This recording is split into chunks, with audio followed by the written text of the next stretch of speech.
watching. Hello.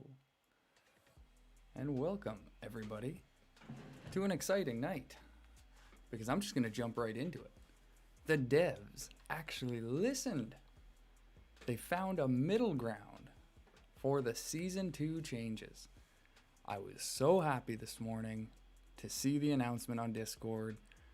I couldn't wait to talk about it with everybody tonight. They're going to be doing roleplay servers as well as these mixed servers. And they made a point about saying that the roleplay servers care more about lore, basically, and because of that,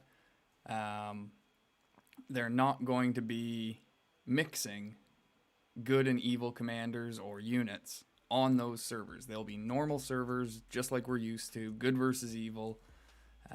So anyone that didn't want to take part in the mixing of units or commanders, at least this early, doesn't have to now.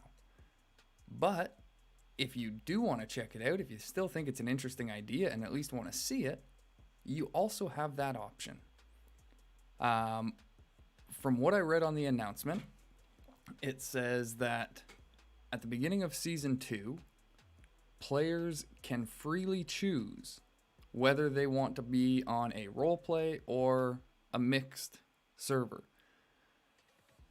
It's still not exactly clear whether or not that actually means that you'll be able to basically transfer your main account onto one of these servers freely. But that's how I kind of read it. Because the way I look at it is right now, we don't know which servers are going to be roleplay servers and which ones aren't. Not everybody is going to be on a server that's going to become a roleplay server. And they may want to be on one. So because of that, I kind of think that they are going to give us basically one free transfer almost at the beginning of the season. Don't quote me on this, though. I'm not saying this for certain. But I do think that we may be able to transfer our main accounts from one server to another, at least to get it either onto a roleplay or a mixed server, whichever one you want to be on. And then at that point, I believe it'll be locked in, just like it is now, at least for that season. But like I said, well, no, the server merging is still going to happen, Brad. But they're going to do it now in a way that implements this, I guess. And that's where I think the free choice is going to happen, because they're going to merge servers, and I believe some of them might get merged into roleplay servers, others might get merged into mixed servers, and then there's going to be completely new ones added as well. But like I said, from what I read, you can check the announcement on Discord yourself, on the official Discord page. There's a paragraph there right at the beginning, and like I said, the wording of it says something to the effect of, at the beginning of Season 2, players can freely choose whether they want to be on a roleplay or a mixed server is what I'm calling them. And because of the wording there, that freely choose, it really reads to me like we're going to be able to transfer our main accounts.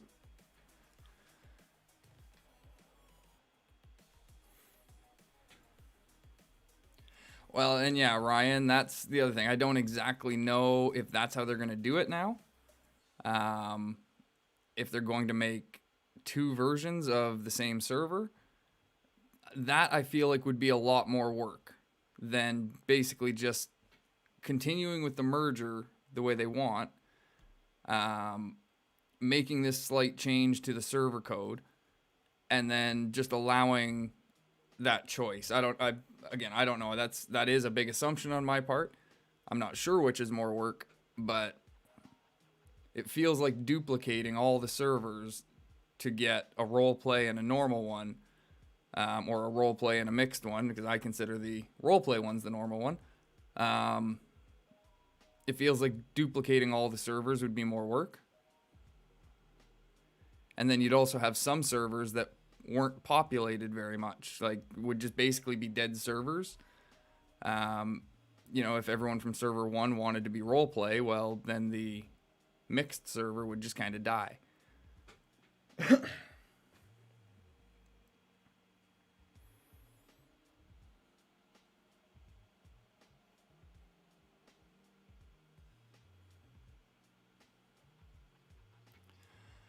So Ryan, the best way to make sure you're on a server with other people that you have played with is to get on Discord together. Either start your own server or find a server that they are a part of and get connected on Discord. And then as we find out more information about the mergers and things like that, everybody can kind of coordinate what server they're going to be choosing. I've been talking for a while now about leading a Mordor warband in Season 2, and I've been inviting people to join up with me. The only issue right now is I still don't even have enough information to fully coordinate it, because I don't exactly know what server I'm going to be on Season 2. I don't know if Server 1 is going to remain Server 1, or if after the merge it's going to have a different server number. I don't know if it's going to be a normal server or a mixed server. You know, there's all that information that's still kind of up in the air right now. And so hopefully as we get closer and closer to Season 2, we actually get some information that helps us make those decisions early on. But that isn't a guarantee that it's going to happen. We may just need to, like I said, get on Discord, and then when we know Season 2 is out, at that point start talking to people to decide what server you're going to join.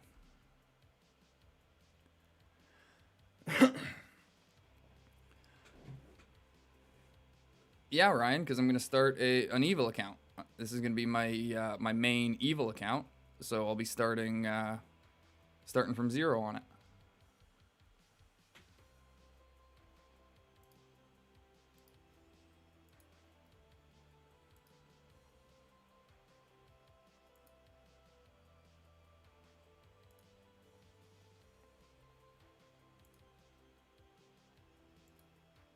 Oh, I'm just a little bit short.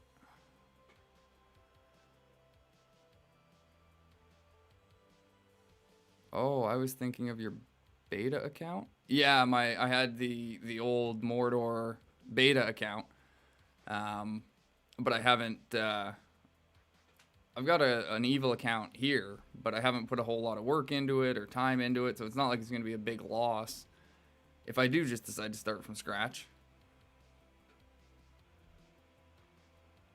Tyler, how's it going? You're late to the party. What's up with the devs listening to us? They came out with an announcement today, Tyler, on the Discord server.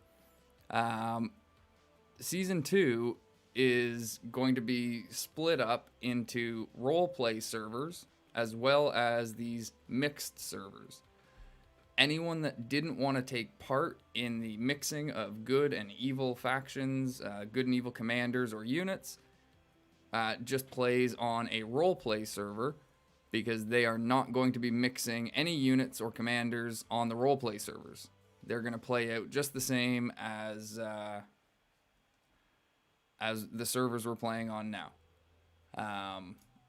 If you do want to check out the mixing of commanders and units, then you can choose one of these other servers that will be going through with it. And that, to me, is the perfect middle ground, because I still want to have my main account on just a normal server, but I am actually kind of interested to check out one of these special servers, and I'll probably do that with my main good account, or just do an evil account and try all the weird shenanigans we were talking about. So the fact that we actually have the choice of which kind of server we want to play on now, that to me is the important part. they gave us the choice. They didn't force it down our throats. They saw that there was a lot of unhappy people, and they actually listened and came up with a good middle ground to go through with their changes, but still keep the majority of people happy, in my opinion.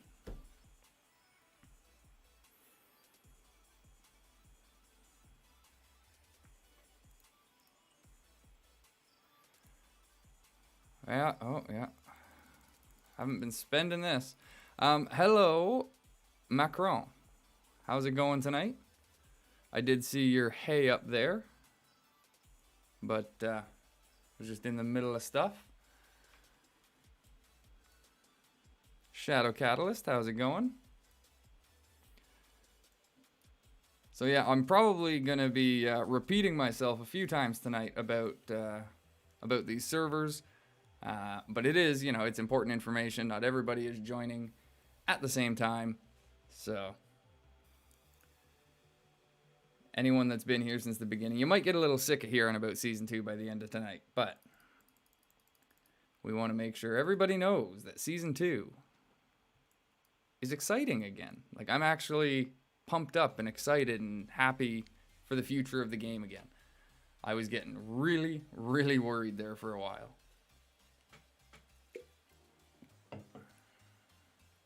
Got a T3 commander, the Witch King. He's very good to one-shot armies with a big burst. Indeed. Yeah, Shadow Catalyst, they haven't released like an official date, but they have said mid-November was in the announcement this morning. Was that Season 2 will start mid-November sometime. Like I said, a precise date hasn't been given, but it's closer than we... Like, it's more information than we knew yesterday. So. Oh, man. And, geez, it's one of those things, better late than never. But, man. Did they ever take their sweet time making these decisions. Even if they had come out and given us a little bit of information, if all they had done is tell us that Season 2 was going to be happening mid-November and confirmed that, and then taken their time deciding about the changes. Like, I think people were getting so frustrated that they just didn't have any idea when Season 2 was actually starting.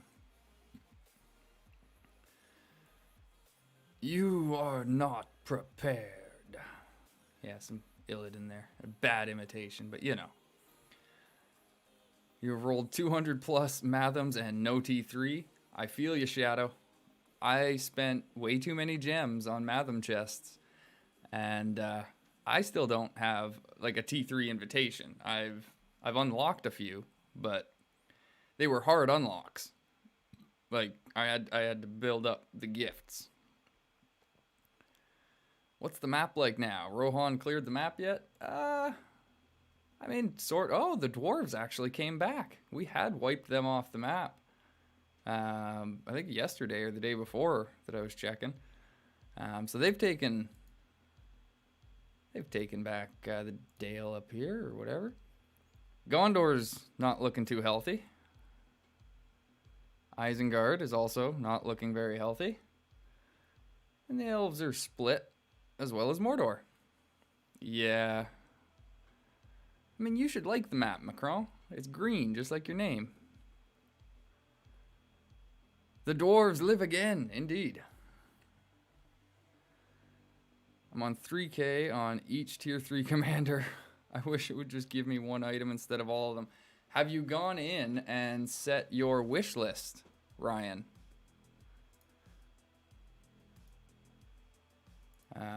Where is it here? Whoop, yeah, that's the one. Because if you set your wish list, you do get a higher chance at receiving the items in your wish list. Yes, it is kind of a myth, but I was just making sure that all the information was out there, all right? So that answers my question, though. Yes, you've got your wish list set.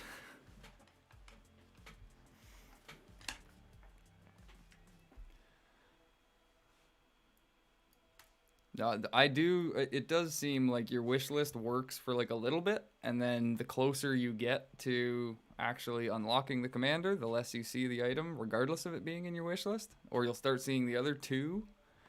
It's like, piss off. That happened to me with, I think it was Gandalf the White. I was one gift away, and I kept getting the goddamn Aragorn and Galadriel stuff because I still had them in there. So I actually just went and scrapped the other two, and I only put Gandalf's gift in there. And I eventually got the thing. Yeah, I mean, there you go. Silver linings, eh? You gotta take the silver linings where you can find them. Maybe all your luck is reserved for season 2.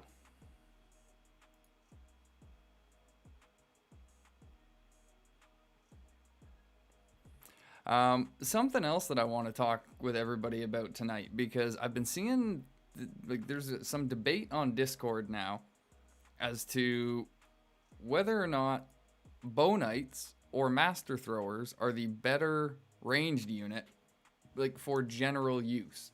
Not talking about, bow knights on Theo here, where he's given all the mounted bonuses, or master throwers on Gimli or anything like that, giving them ranged or dwarven bonuses. I just mean is like, it sounds like general use on any commander in any situation. People, there are apparently a lot of people that think or are claiming that master throwers are the better choice over bow knights. And I still just don't agree with that. I mean, even if they do a little bit more damage theoretically, they are so much slower. The bow knights are going to attack before, like if you had two armies, one with bow knights, one with master throwers, and they were both attacking at the same time, your bow knights are going to attack before the master throwers do. They're probably going to attack before the enemy does. Whereas the master throwers may take a hit from the enemy before they get an attack off. So even if, the one thing people are claiming is that, well, you get 2 times the command points worth of throwers.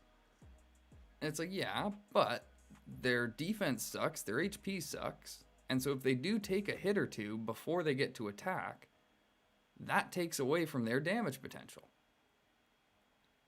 So like I said, I was saying that I'm going to do some thorough testing of it myself on a few different commanders and some different situations, because it just doesn't make sense to me that throwers are better in general situations.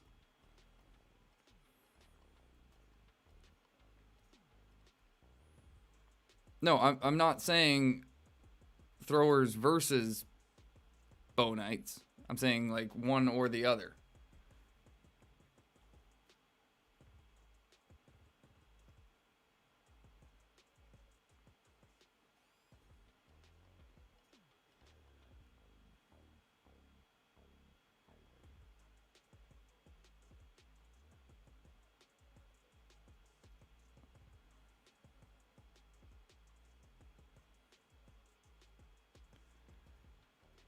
They are including non-roleplay servers as well. I'm not sure how to pronounce the name there, so I'm just not gonna try.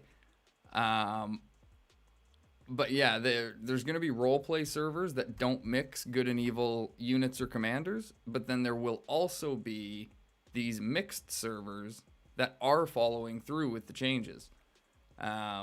So if you do want to check out the mixing of good and evil commanders and units, you can still do so. I'm probably going to create an account on one of those servers just because I want to see what it's like. But I didn't like the idea of the entire game being changed over to that style. My thoughts on Dragoons. Yeah, I was one that needed some convincing on Dragoons. I actually think Anxious Rhino here was one of the ones that finally made me a believer in them. Because by the end of the last beta, I was not a fan of any of the mounted units for the evil side. I didn't like the Dragoons. I didn't like the Raiders. I just thought the mounted units on the evil side sucked. But by the end of it, I was actually regretting not leveling up my Dragoons, not using them more, because I was seeing that they could be used in some pretty good circumstances. What is it? They take less damage from ranged, I think, and are stun immune, which actually makes a big difference.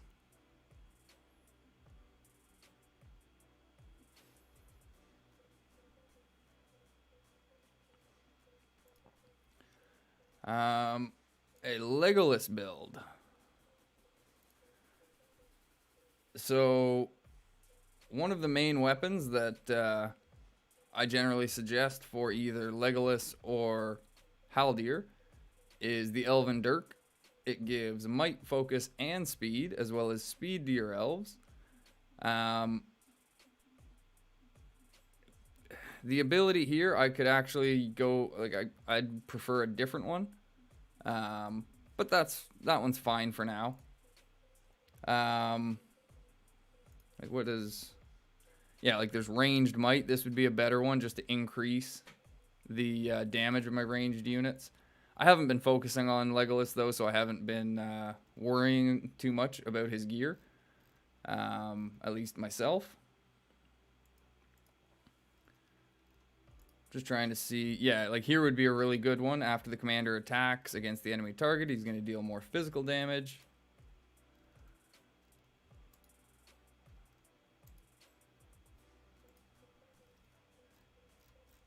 Yeah, so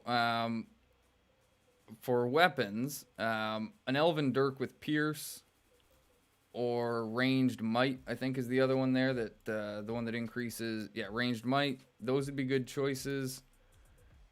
You could go with a Mirkwood Bow as well, because it also gives might, speed, and it increases the attack of your ranged units. It just doesn't give the focus, which for Legolas isn't as important.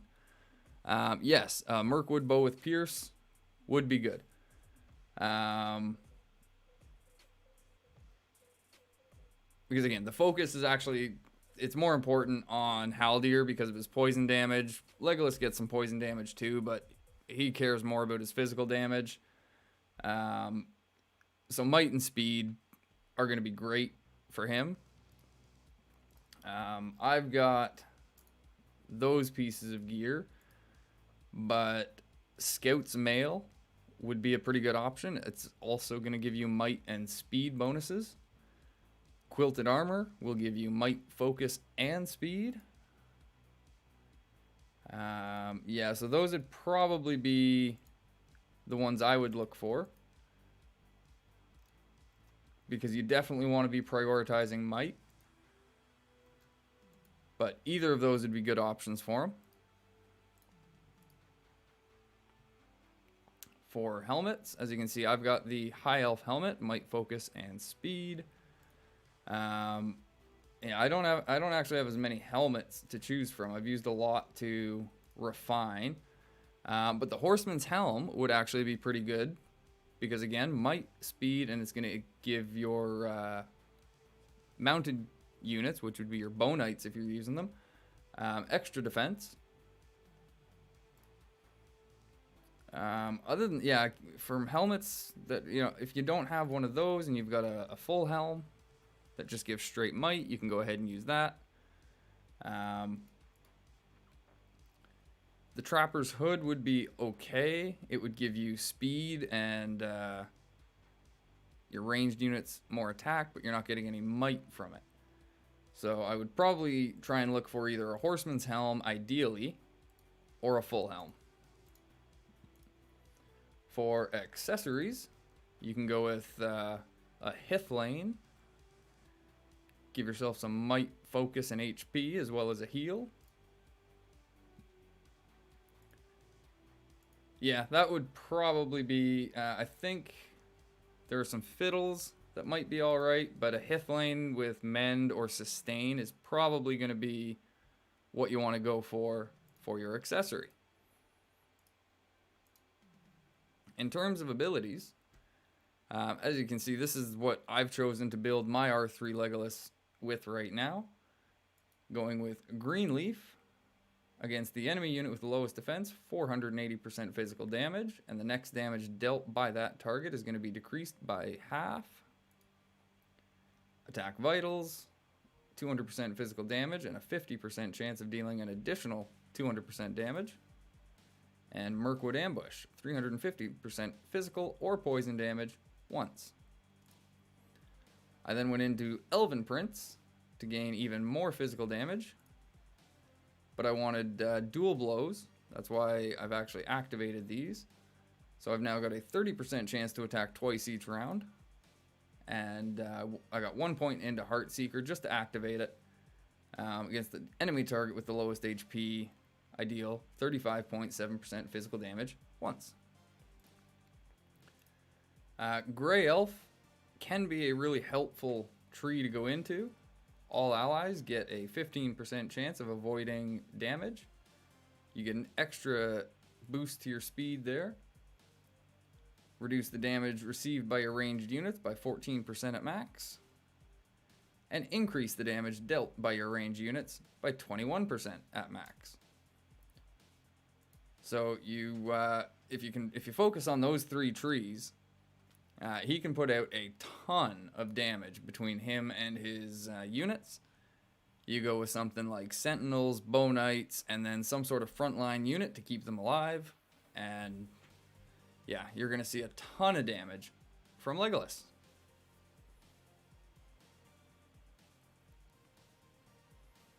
Army composition, as I said, if you go with, yeah, so like Bow Knights, Sentinels, and then some sort of frontline unit, just to keep them alive. You'd want something with high defense, you know, good survivability kind of thing. If you've got Guardians from the Dwarves, they'd be good. If you need to counter mounted units, you can just go with Guard of the Tower. But you've got options there. That's mainly with him. You'd want to. He is a ranged commander, so you're going to want to make sure you've got 2 ranged units and some sort of frontline unit. You run that team with Iron Warriors. Ouch. Painful. Yeah. Iron Warriors or Swan Knights, those are the 2 top units, in my opinion, for that composition. Because they just soak so much damage for you. Yusuf, how's it going? And like once again, we've got commanders here ready to go. We had to take a tile from Mr. Alejandro earlier. He came over here and was making himself known. So I had to kick him out. He didn't see the no trespassing sign, which is fine. I don't, you know, it's kind of hidden, but it's there. And I think his forts have been taken care of by someone else. At least the ones he was attacking from.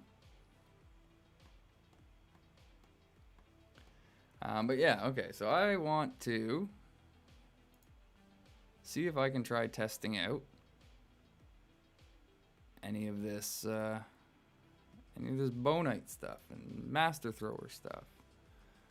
All right, come on, tell me there's one of these that's gonna give me some damn gold. Really? Assholes. I just need a little bit of gold. Like 9,000 gold.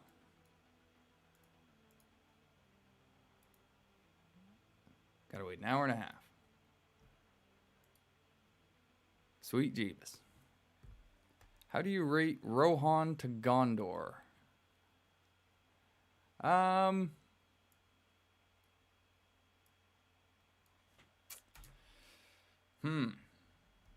That is a good question.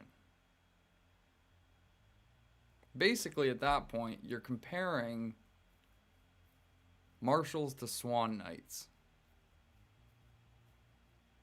Yeah, Rohan has a bad starting area. That's the one thing. Like, if you're taking other factors into account, Gondor has a much better starting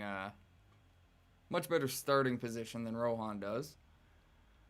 And basically, I'm just trying to figure out what I value more. Like, I do like the marshals, I really do.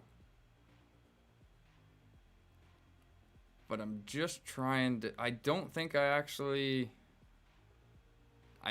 think I prefer the Swan Knights, just because I find them more versatile.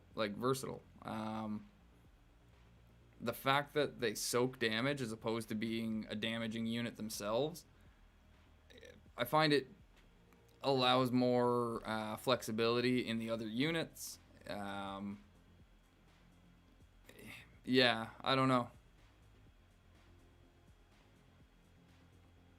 I'm just not.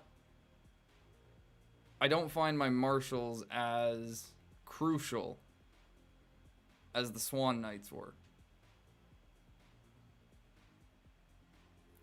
What direction did I go as Rohan at the start of the season? The marshals and the R3 are near interchangeable. Almost. The only difference is the marshals is a diminishing damage bonus as opposed to a one shot.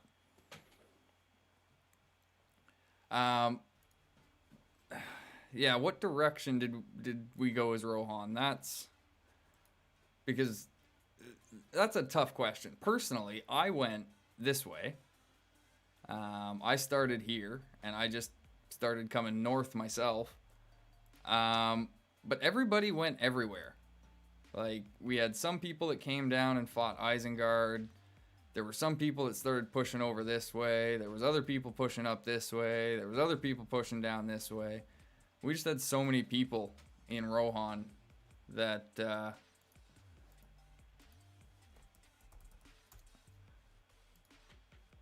everyone was just able to kind of spread out. But because I wasn't able to really take part in any of the major attacks, I just kind of did my own thing and was coming north up here and then got into PvP with the elves. And as you can see, I've got forts all over the place. Did I make a math on Arwen overhealing with cleanse skill? Phoenix!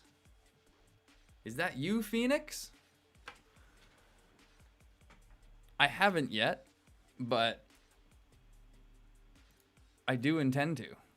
Yeah, my faction is crazily overpopulated. We had I'll just show you. I'll give you an idea here. So, like I said, I mean, I'm part of this group here, this Arda. Anything with the ARD are all part of the Arda Istari group. And so we've got 1, 2, 3, 4, 5. Yeah. We had 5 different groups, 5 different fellowships.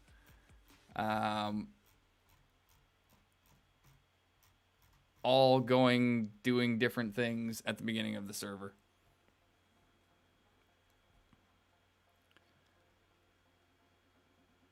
Ha ha ha, I got you now. No, not annoying me with the questions at all. Like I said, that's what we're here for, man. I'm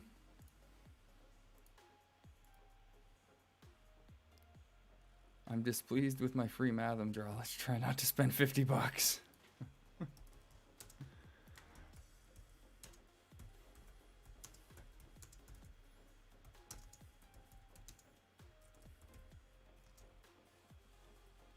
Well, sorry for the silence there, Fury. I'm typing back. I'm typing back to you there. Hello, hello. Vavi holding strong. But yes, I had done this fight earlier. Now this is completely lopsided, 49 to 50 to 35. So I mean, I barely took any losses in both. Just giving me a basic gauge of some numbers. 32,000 there. 27,000 there. And I did see an Arwen earlier with in Discord, I think it was, with like 100 and some odd thousand heal. So I'll probably send Arwen down at this troll or something. Because we need to have a better fight to properly test her. But I was also over here because I wanted to, I think it's Ani is my testing commander right now. Yes, because he's got no skills. He's not doing anything to help his units out.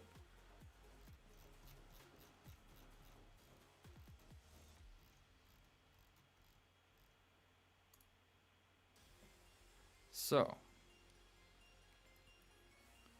let's try out some. Okay, so we can do 4,500 of them versus. Whoop.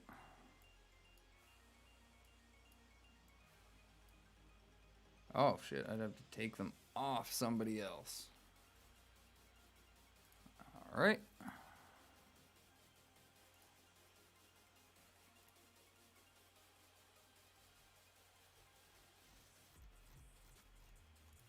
Ori. I keep calling him Ani. Oh, that'd get us close. I guess I wouldn't have to use like a full-on contingent though. And yeah, these guys aren't even at. Okay, so I'd have to add 2% onto that and 2% onto that. Excellent.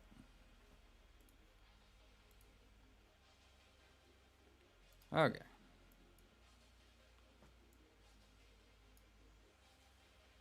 What's that? 2,000. Let's give you 1,000. 17,300. Ah.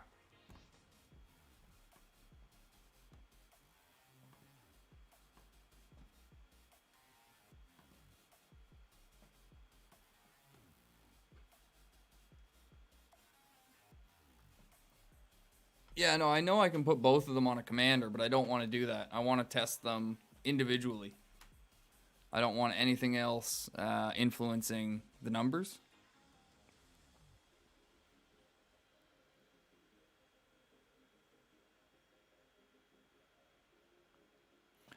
Syntax.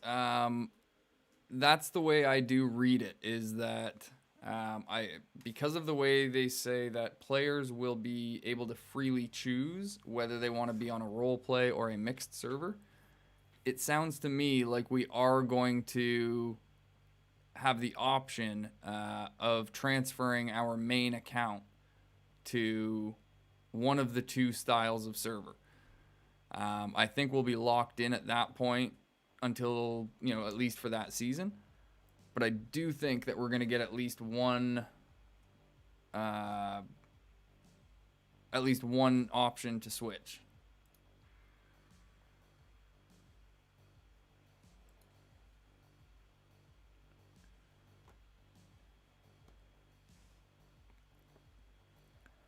All right, I'm just trying to think of what would be a good test. At least for a first one. Alright, well, we'll go with this. And we got that one there we can go after. The same level tiles. We could do it the same way we did last time, where we go at mobs. But then we'd have to find a couple of the same strength. So we'll at least start with this. If that's true, then I'm happy. I was more lucky on equipment and commanders on my old server. Meanwhile, my friends getting Gandalf the White, Thranduil, Gil-galad, and Dane left and right. Yeah. Like I said, that's what launch day felt like. I was sitting here going through my Matham chest and then getting dick all. And all I keep seeing in world chat is, oh, I just got Gil-galad. I just got Thranduil. And, like, everyone seemed to have gotten Thranduil on launch day. It was crazy. I was constantly seeing, I just pulled Thranduil. I just pulled Thranduil.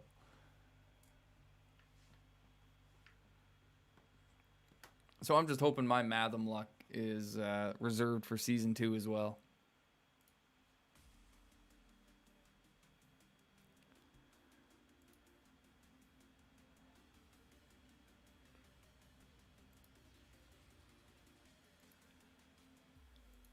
Alright, so our first baseline is 41,574. We'll send you back.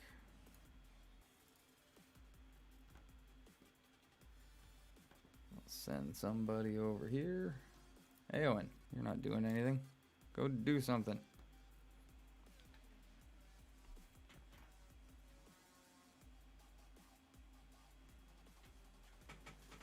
Yeah, that'd be pretty cool. Be Erebor with Dane. Oh, yeah.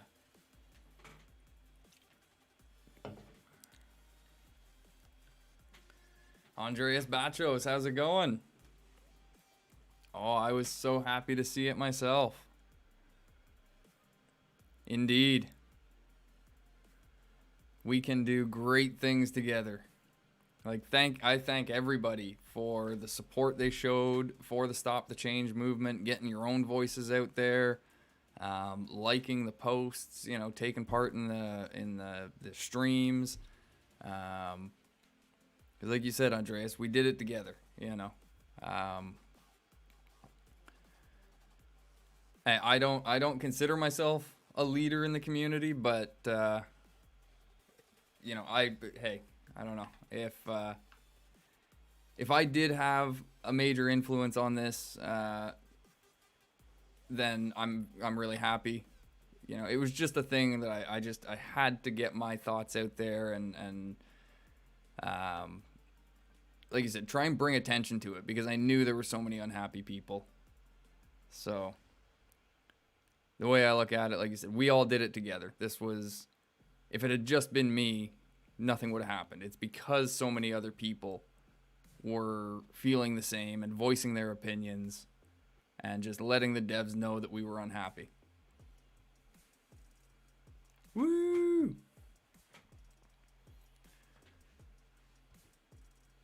The Rakdos. Which Noldor sword skill would refine as Arwen? Mind Flay only. Pretty much. Pretty much. Noldor. Let's just a second. We'll go into... We'll do it this way. So yeah, after the commander performs a normal attack, you get a 50% chance of dealing an additional percentage of focus damage modified by the focus stat. Yeah.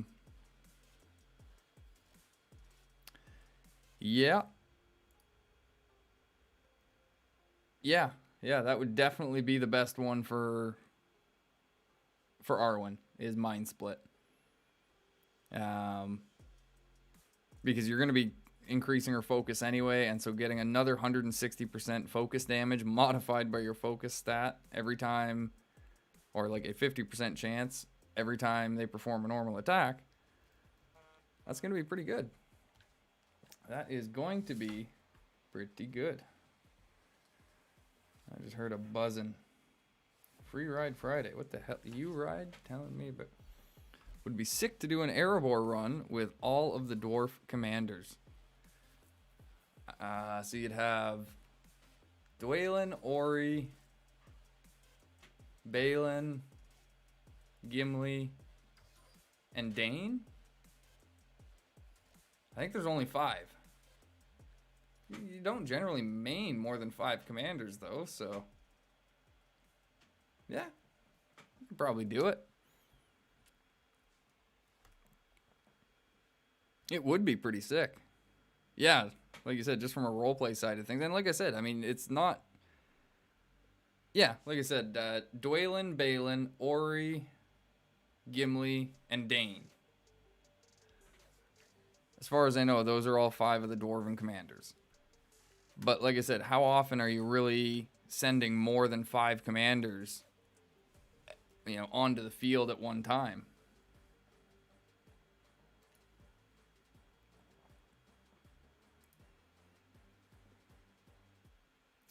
Oh, well, Arcude? Arcuid?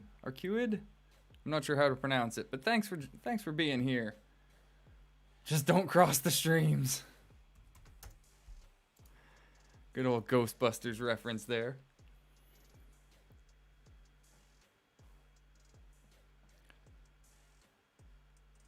Dwaylen can put out a ton of damage, man.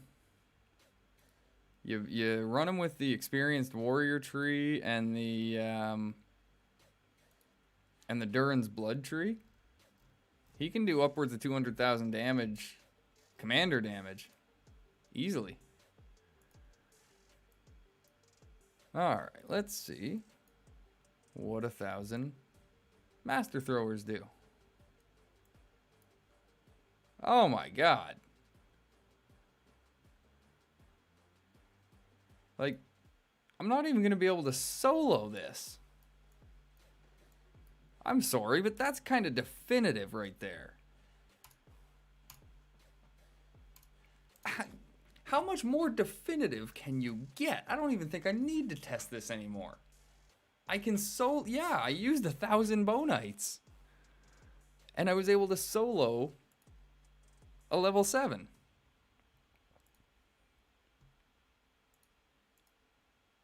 I guess, wait, no, I should be using 2,000 master throwers. Yeah, that's right. That's right. Thank you. Thank you. I was like, wait, that's why it didn't make any sense. I was like, what is going on here? Double the command points, though. Double the command points, though. Whoop. There we go. Yeah, okay, it's the exact same now. 17-3. See, I was getting there myself. Just had to... My brain just needed the first... and 1493 is more like 3K? Huh? And 1493 is more like 3K. I don't know. No. This is not... That was the wrong one. That was the one. Yeah. She was just... I had sent her over just to take this land so that Ori didn't have any losses. Yeah, Faramir... I actually think Faramir is a pretty decent commander in his own right. He just gets outshined by so many others. But like the Rangers of Ithilien tree is great, giving all your units initiative. He gets flanking immediately, so he's prioritizing ranged units. He gets the guide tree. And then if you do get him to respect 5, he gets the air tree, which is going to be, his defensive thing. Well, it also increases damage even more. So, yeah, I do think Faramir is a really good commander in his own right. But anything he does, other commanders generally seem to do, and do it a little bit better. But like you say, maybe the Rangers of the North is what's going to really... allow him to shine.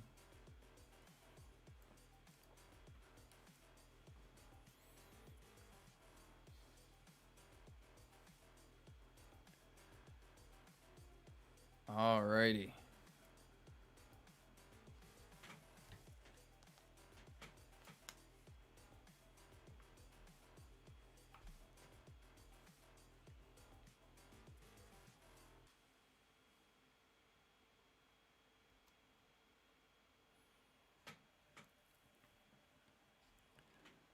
Well, I just took a look at the viewer count for the first time and noticed we're up to 22 viewers now. Well, thank you very much, everybody, for joining us this evening. 23 there, as I'm speaking. That's awesome. If we have anyone new joining us, feel free to get your questions in the chat. It's a general Q&A. We're also discussing Season 2, as there was an announcement made regarding the changes this morning. One Matham chest is 400 gems, by the way. 400 gems. All right, Mr. Ori.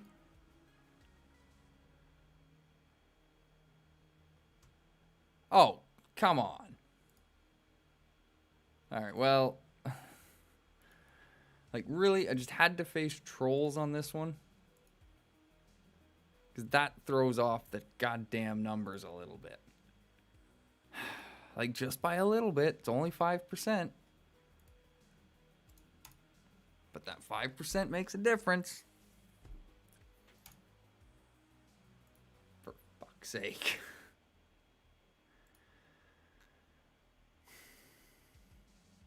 Because these guys did 49,348 versus the 41,357.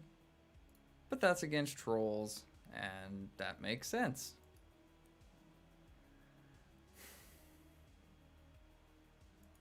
Because if these guys faced trolls, they would have done quite a bit more damage as well. But I don't want them to face trolls, because then it would be way out of whack. They're only supposed to hit normal stuff right now, so that Giant Slayer doesn't come into effect. Yo, I know. And that's what I was trying to say. When I got into this on Discord with some people, I was saying that, you know, like, in the specific instance that you're fighting trolls, yes, Master Throwers are better. In other situations, though, Bow Knights are still better. And they were just adamant that because of the 20% damage increase to melee units and the fact that they're double the command points, that nope, Master Throwers are hands down, flat out better than Bow Knights. It's like, I'm sorry guys, but I really don't think that's the case.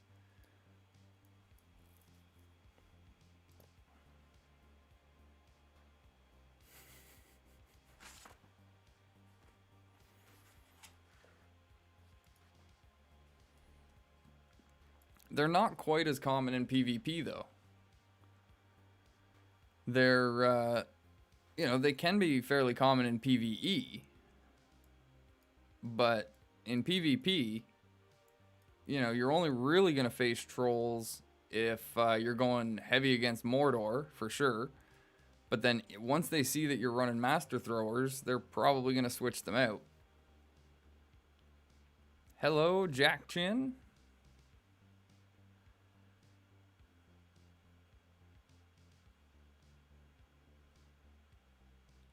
How do I rate Aragorn the Grey? I'm gonna guess you mean this Aragorn instead of this Aragorn. This Aragorn is better.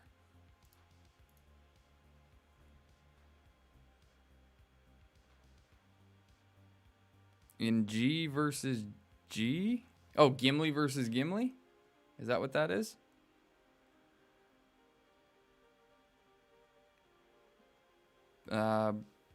Brofkip, how's it going? Honestly, Master Throwers are never better. I did the math. Mathematically, Master Throwers...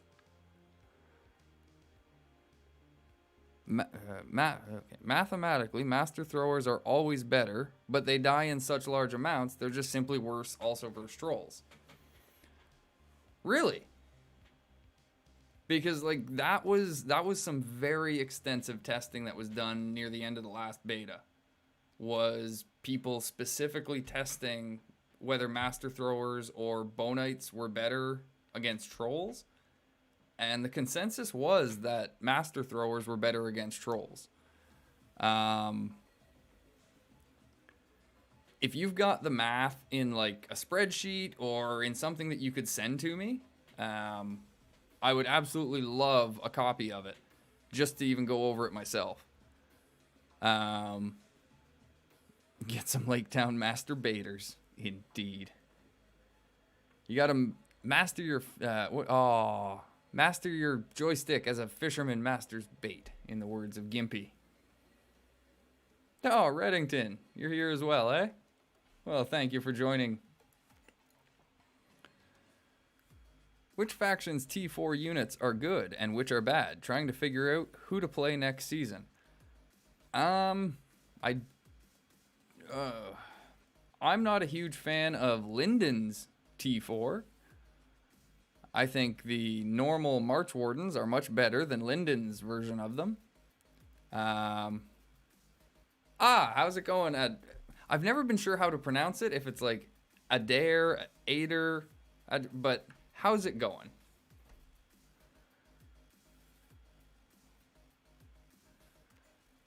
I play Linden, don't play it. All right then. You've heard it here first from Phoenix. It's a pain to hire BKs, but not so much with ATs. I don't know. Like, I've maybe it's because I've been recruiting. Maybe it's because I went from recruiting Swan Knights to Trolls to Marshals. Like, I've been recruiting mounted units now for 3 accounts in a row. Maybe I'm just used to overcompensating on my grain and like whatever, and I haven't been noticing the difficulty in recruiting horses.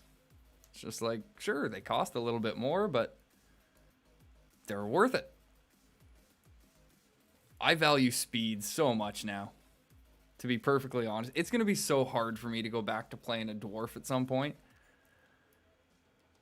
Just because I absolutely love my fast marches. I don't like getting bounced. I prefer to bounce people. I like attacking first in combat. I love speed. So everyone pronounces it as a deer, but how I always imagined it was like an elf, a dare or whatever. Aha! See, that's how I saw it.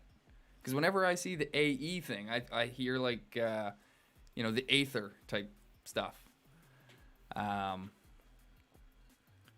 So I will pronounce it a dare if you'd like. Maybe I'm still mispronouncing it, but we also don't lose our troops as much as a big faction. Loth Archer, I guess, best one. Yeah, it's hard to say which tier 4 is like the best, because if you're talking about straight damage output, it's a tie. It's kind of between the March Wardens and the Marshals. But in terms of defensive capability, you cannot discount the Swan Knights and the Iron Warriors. They're extremely useful, just for a different purpose. Iron Warriors are kind of a mix. They can do a hell of a lot of damage as well, but they soak a ton.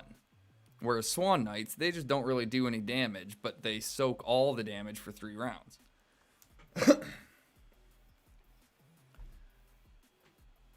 Oh, you're talking about ranged only. Oh, okay. Aha, there we go, Adair. All right. So if you're talking about ranged tier 4 units only, then yeah, elves have the best ranged T4. Call it a solid T4, even rating it in the top 4. Wow.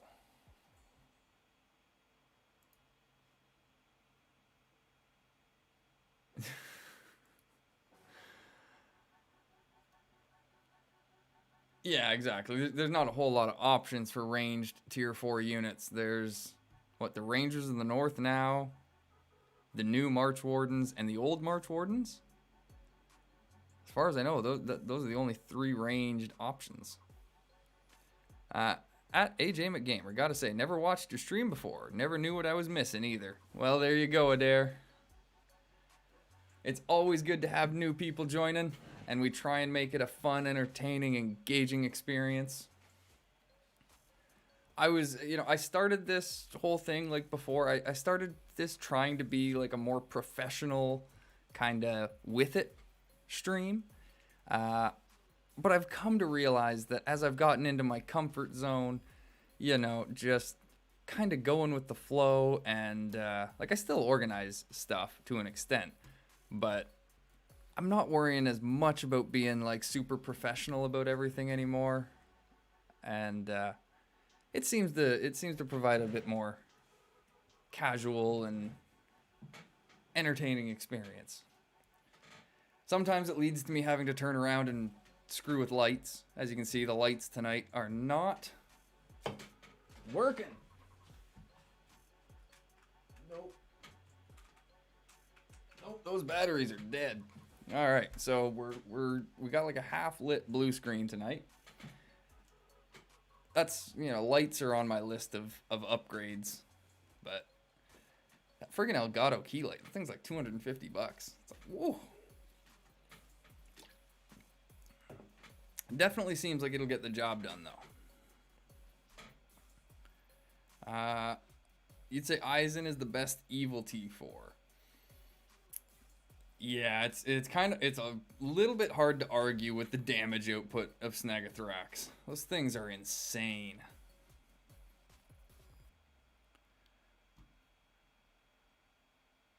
There you go, buddy. Oh, it is a pleasure to have you there. Anytime you want to join. I guess I'm also going to address this as well because I was going to have to talk about it at the end of the stream anyway. There's not going to be, and this is it's hard, but I think I'm making the right choice here. There's not going to be a Monday stream anymore, at least for the foreseeable future. I have felt terrible that I haven't been able to put out videos lately, but I have been so focused on trying to keep up with the stream schedule that it's been hard for me to find time to film and edit and do all of that video related stuff. So, because Mondays are my the other day off, like I have Sunday and Monday off from my full-time job. And so I figure if I drop the stream on Monday nights, that's going to give me all of Sunday and all of Monday just kind of to do my thing, where I can edit, I can record, I can focus on videos for a little bit. And then Wednesdays and Fridays, we'll be right back here doing our stream thing.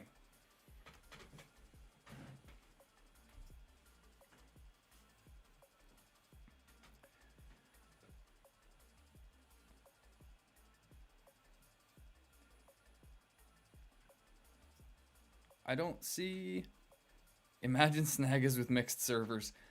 Imagine a lot of things with the mixed servers, Rhino. Like, that's why I am going to go onto one, just to check them out, because some of the weird combinations you can make. The only thing is, like, have they taken all of that into account? Because they were talking about, like, debuffs. That if you use evil units on a good commander, they're not going to get along or something, and there'll be damage reductions. So if those debuffs are like massive and they absolutely outweigh, you know, the benefit of using them, then it may not be as big an issue. But I can't really see that being the case, because what would then be the incentive in even trying it if you've got to jump through a ton of hoops to have those other units perform in any decent capacity? You know, I don't understand what the point in making the change would be.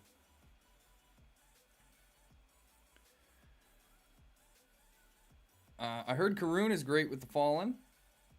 I have heard that as well. I don't know yet, 100%. I can't... Actually, I don't know if they'd be his best unit, really, because he has so much... he stuns so much that they may not reach their full damage stacks. Your deepest fantasy was Convener plus Linden T4. Good thing it isn't, so would be... Good thing it isn't, so would be too OP? Huh? Why couldn't you do Convener with the Linden?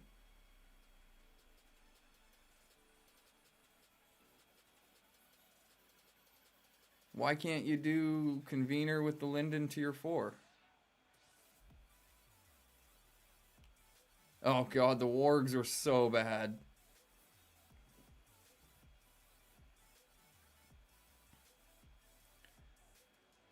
Yeah, wargs, they just sucked. Yeah, the Fallen, from what I've been seeing, the Fallen are actually good. I still haven't seen any reports from a Kamul running Fallen with the Black Easterling tree, I think it is, at Respect 5. Oh, they got the super attack thing. They can't perform normal attacks. What?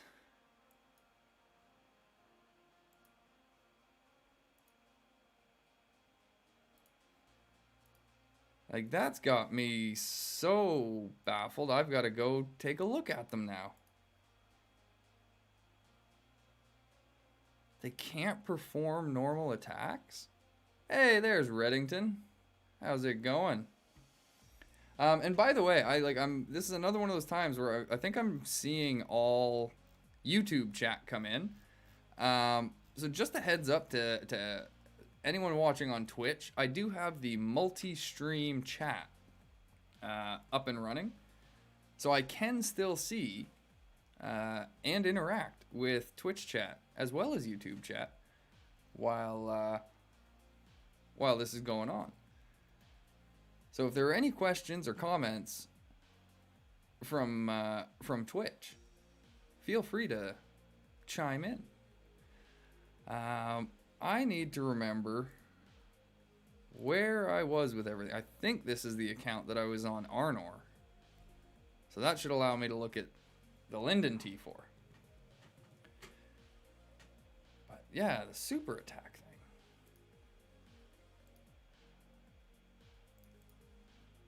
Nope, this is my Angmar account. Alright. Out of here we go.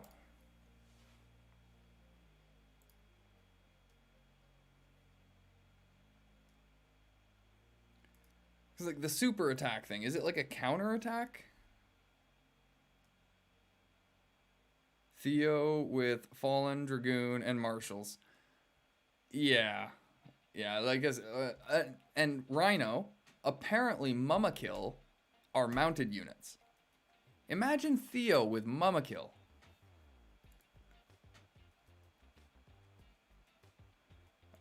Server 16?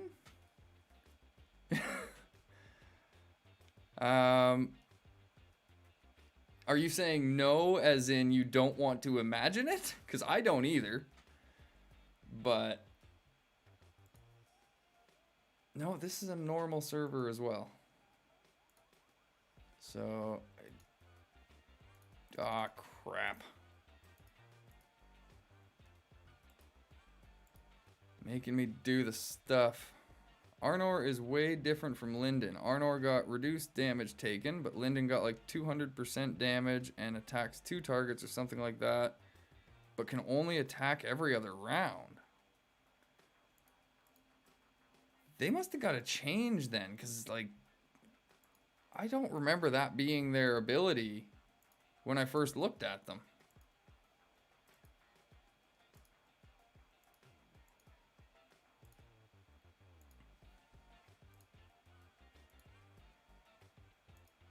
Oh, piss off. I don't want to do the tutorial.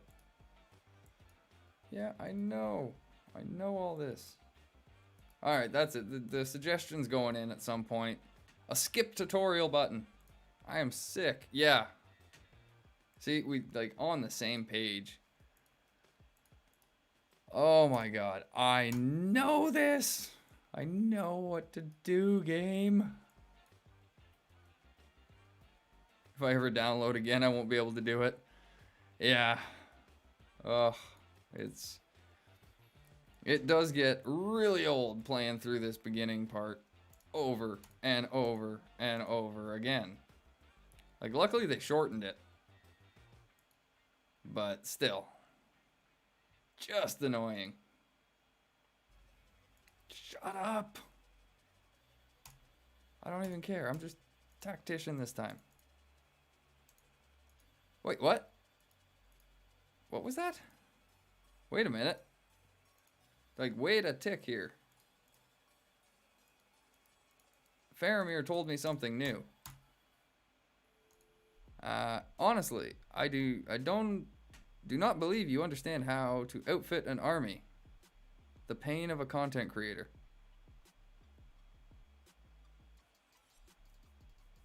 What?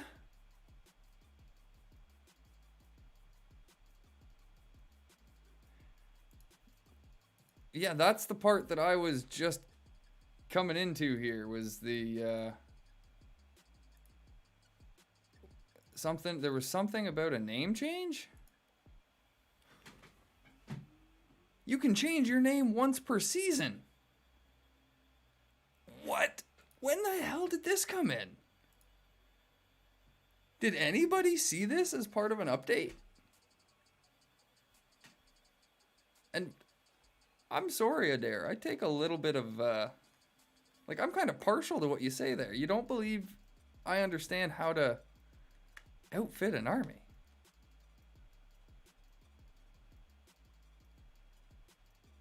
Oh. Okay. Well, see, I can never tell if people are joking or not. And it's like, well, why do you think that? That hurts. But I mean, hey, that's also why I ask questions. If I don't know something, I want to find out.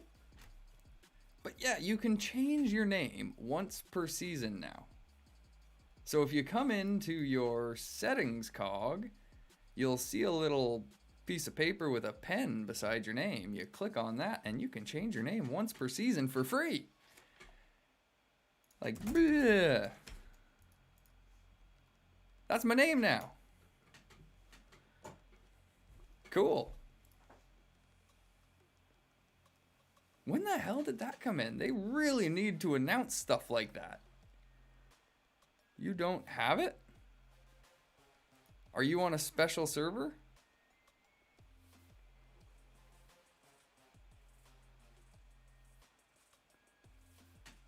Yes. Yes, I did. Okay, so as you can see, if you've changed your name, it will disappear. Now, because I'm on server 16,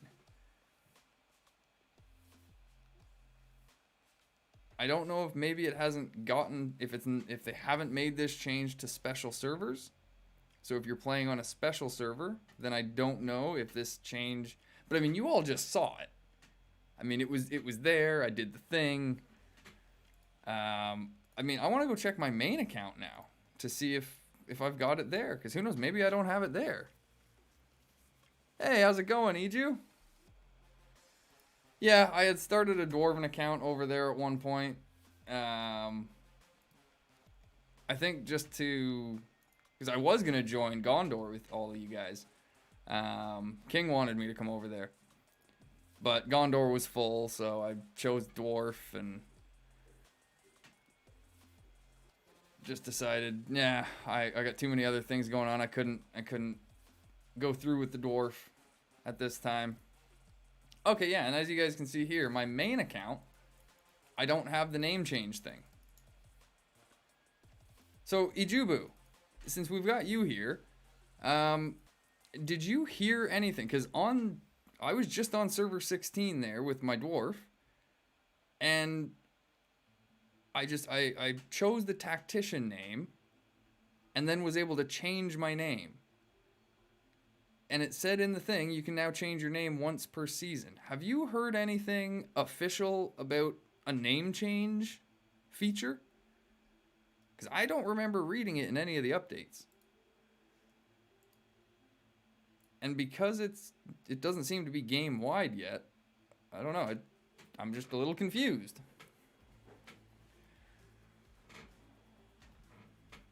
No, I don't actually want to change my name.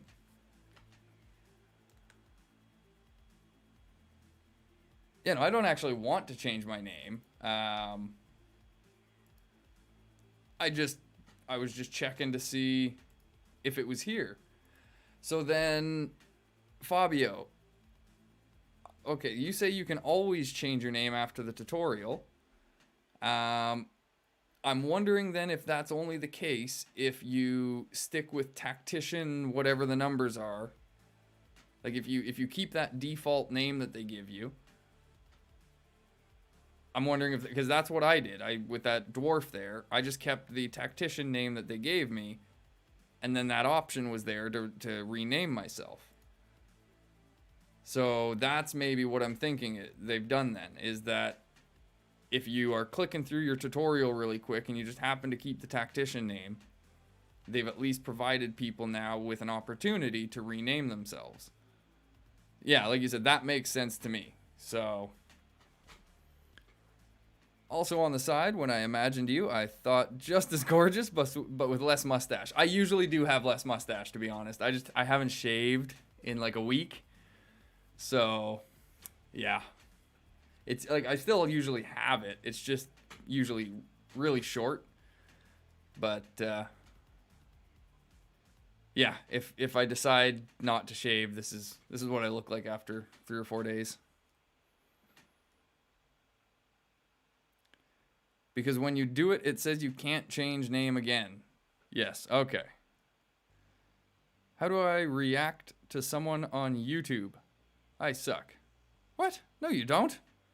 You're amazing. Anyone in this chat right now is amazing.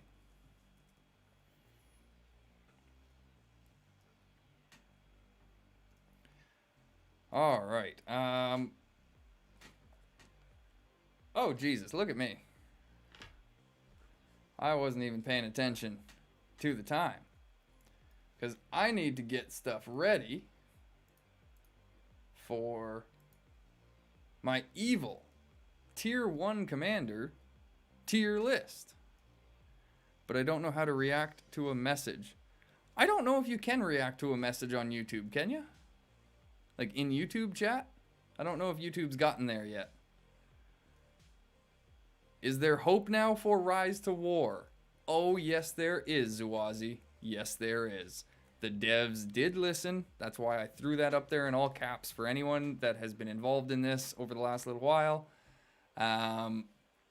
They found a middle ground for the changes. So what they're going to do is create roleplay servers that, as they say, care more about the lore. And because of that, you will not be able to mix good and evil commanders or units. It's going to be just the same as we have now, from my understanding. Good, evil, separate sides, have at her. But they are going to include some of these new mixed servers that allow the mixing of good and evil factions. And to me, that is the perfect solution, because as I even tried to say a few times, I didn't think it was an inherently bad idea. I just thought forcing that idea upon everybody and completely changing how the game plays was just too extreme. You know, having the option now is great. Anyone that just wants to go with their straight good versus straight evil can do that. But if you're curious about what it's like to run Theo with wargs, you can now try that. So, and that is going to allow for some really interesting experimentation, choices for commanders, troops, depending on how this morale system works. It is going to lead to some interesting gameplay. But like I said, I think the fact that we have options as to which style of game we want to play is definitely the better way of going about it. The other thing that was attached to that announcement this morning, Zuazi, is that Season 2 has been confirmed mid-November. They didn't give, at least in the announcement, they didn't give an official date, but it did say mid-November is when Season 2 should kind of roll over, or at least start to. So we now know what's going to happen with the changes. We have a better idea of when the season is going to end. So I was super happy this morning to see the announcements. Diamer Elliot, that is a suspicion of mine that because of the way they word it, where they say players will be able to freely choose at the beginning of the season whether they want to be on a roleplay or a mixed server, it sounds to me like we're going to be able to transfer our progress, like our main accounts, to one of the two styles of server. At that point, I imagine the choice will be locked in until at least the end of that season. But like I said, just from the way they word it, from the way everything sounds, it really does seem like we'll be able to take our main accounts, whichever one we want to be our main account, and pick which kind of server it goes on. The whole one person using ward comms in mixed servers. Yep. On a Theo, that's all you need, though.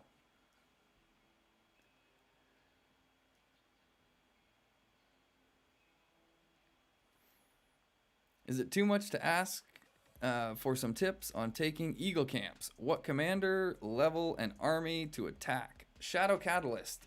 Just use ranged units. On somebody like Haldir or Legolas, who's going to boost your range damage, would be even easier, because Eagles are going to take a bunch of extra damage from ranged units. The 15th, Iju? Thank you very much. Like you said, subject to change, but I mean, that's a more clear idea of just mid-November. Although that's exactly mid-November, so there we go. We at least have some sort of an idea there from the 15th to the 25th, roughly. Again, subject to change, all that fun jazz. Disclaimers. Hey, Zwazi, that is great to hear. Like you said, it is great news. No problem. I appreciate being able to provide the info. And hey, that means the world to me, man. I will change nickname. I feel like each season we could switch servers. That would be a nice implementation. I muted my music for my girlfriend. I muted my girlfriend for you. Conclusion: you better than the. I will take it.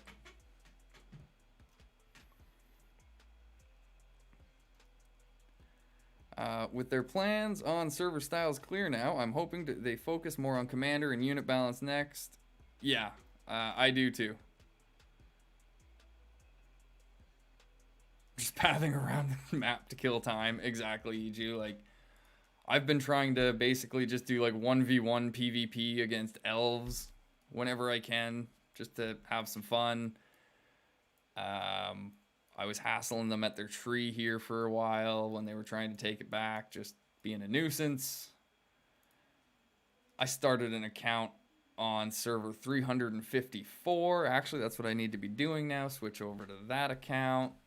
Hit the break so that I can go collect notes, because I got my notes from my tier 1 tier list. I wasn't paying attention to the time tonight, so like we're behind schedule here. But that's all right. Schedule. No, don't cancel the game. Been solo versing like 15 AI. Yeah, like they can.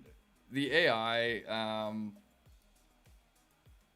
I was planning on doing a video on them earlier, because people are still going against AI on some servers. Because, man, fighting the AI is a whole different beast than fighting, like, just normal PvE or fighting players. We had actually started, I don't know if you were with us in the last beta there, Iju, when, like, a bunch of us were thinking that the devs actually jumped on and played the AI every now and then. Because it just seemed like their actions were too planned out, too persistent sometimes. Yeah. They sent 50 armies in like 20 minutes. Yeah. Like, they just go insane sometimes. All you can do is laugh. Well, not really. There were times that some 4-letter words came out of my mouth regarding the AI, but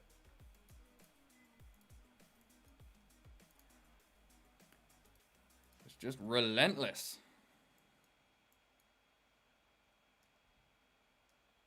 Well, saying that, devs are secretly going on to servers and recording stuff at the moment. Ooh. Well, like I said, there was a number of us that suspected that the devs were jumping on and actually playing the AI. And it made sense to me. Why not?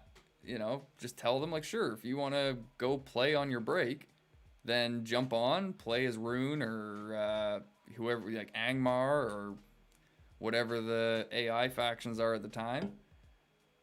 And have fun. Just go mess with the players a little bit.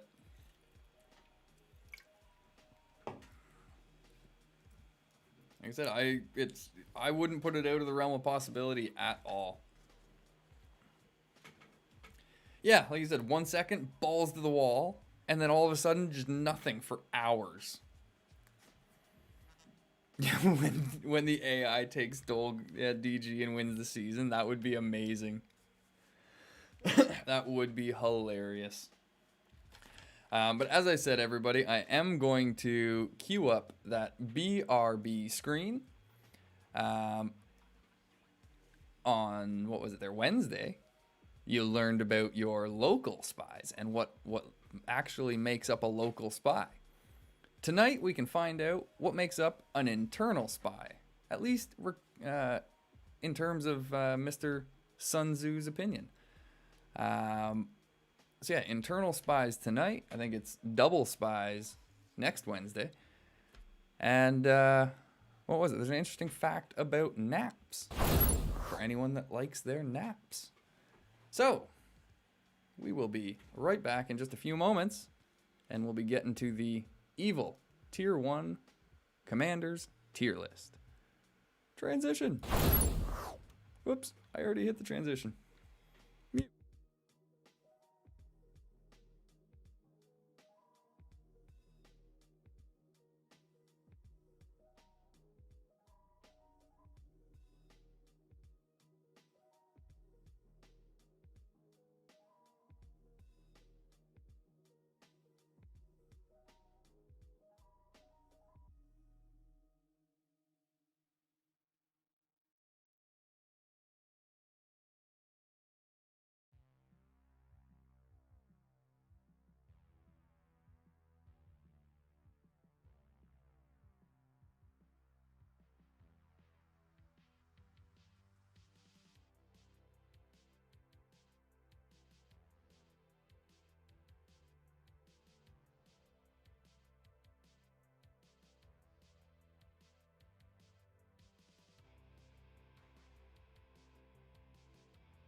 transition. We are back. Oh, I'm going to have to do another transition, though, because I realized when I was doing this on Wednesday, all that overlay stuff kind of got in the way of the information I was trying to get across.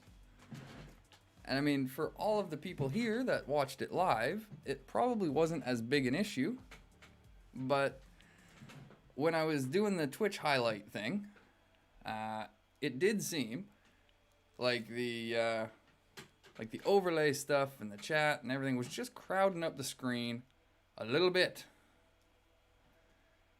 So I figured I'd set this overlay up, which is a little less cluttered, and it should provide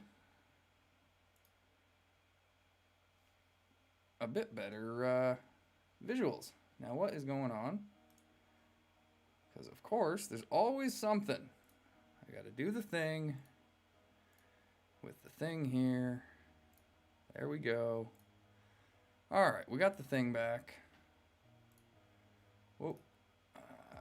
But I need to readjust the size of the thing. There we go. Alright. So, we've got our tier list ready to go. We've got, I think we got notes. Yes, we got notes. Or were these all, did I stop at tier 2? Grishnak, Uggthak, alerts. Oh. Maybe I didn't get notes down for the tier 1. Oh no, I did. They were just much simpler notes. So, we are talking tonight about the tier 1 evil commanders. This is everybody we're talking about this evening. Once again, we're going to go from right. Why do I always do that? From right to left. So we're going to be starting here at Usra and working our way all the way over to Sharku. As I have said with the previous two, we will start off with the regular disclaimer here that tier lists for commanders, in my opinion, are an inherently subjective topic. Not everybody is going to agree on who the best commanders are, or who the worst ones are, or who fits in what position. Different people value different skills and abilities and stuff like that in different ways. So this is my tier list. These are my opinions from testing that I've done, discussions I've had with other people, combinations that I've thought of, things like that. It is by no means the be-all and end-all of tier lists. If there's things you don't agree with, then feel free to voice them in the chat. Let me know if I say something about a commander that you don't agree with. Like I said, just let me know. We can discuss it. If there's any questions about why I'm placing commanders where I am, also feel free to just voice them in the chat. But before this gets even more long-winded than it already has, let's just dive right into it with Usra. So Usra is a warrior commander. Yes, we will get to Agzok syntax. We will definitely get there. Usra is a warrior, ends up getting 25 might, 2 skill points, and an increase to their physical damage of 10%. Their stats are heavy on the focus, secondary is might, and then their speed. And that I wouldn't actually agree with in terms of what you should focus on for gear if you're looking to main Usra. If you come into the skills here, this is another commander that runs the experienced warrior tree, so increases the normal attack damage here by, I'm going to have to be doing, I'm just going to get the calculator because I'm not doing the crazy maths in my head tonight. I didn't do all this ahead of time, so I'm just going to use the calculator tonight. Normal attack damage is going to be increased by 60% at max. And at max level, you're going to gain an extra 10 damage against melee units. And it's funny because that's just a straight 10. It doesn't say percent, which seems odd, but sure. Hunt down. After the commander attacks against an enemy target, your damage dealt is going to be increased by about 11, by about 11%, but that's modified by your might stat for 2 rounds, and it stacks up to 2 times. And so this is why, like I said, I wouldn't suggest going heavy on the focus stat. I would suggest going for the might and the speed stat. Might, mainly because there are abilities that get modified by the might stat, and speed just because speed is great.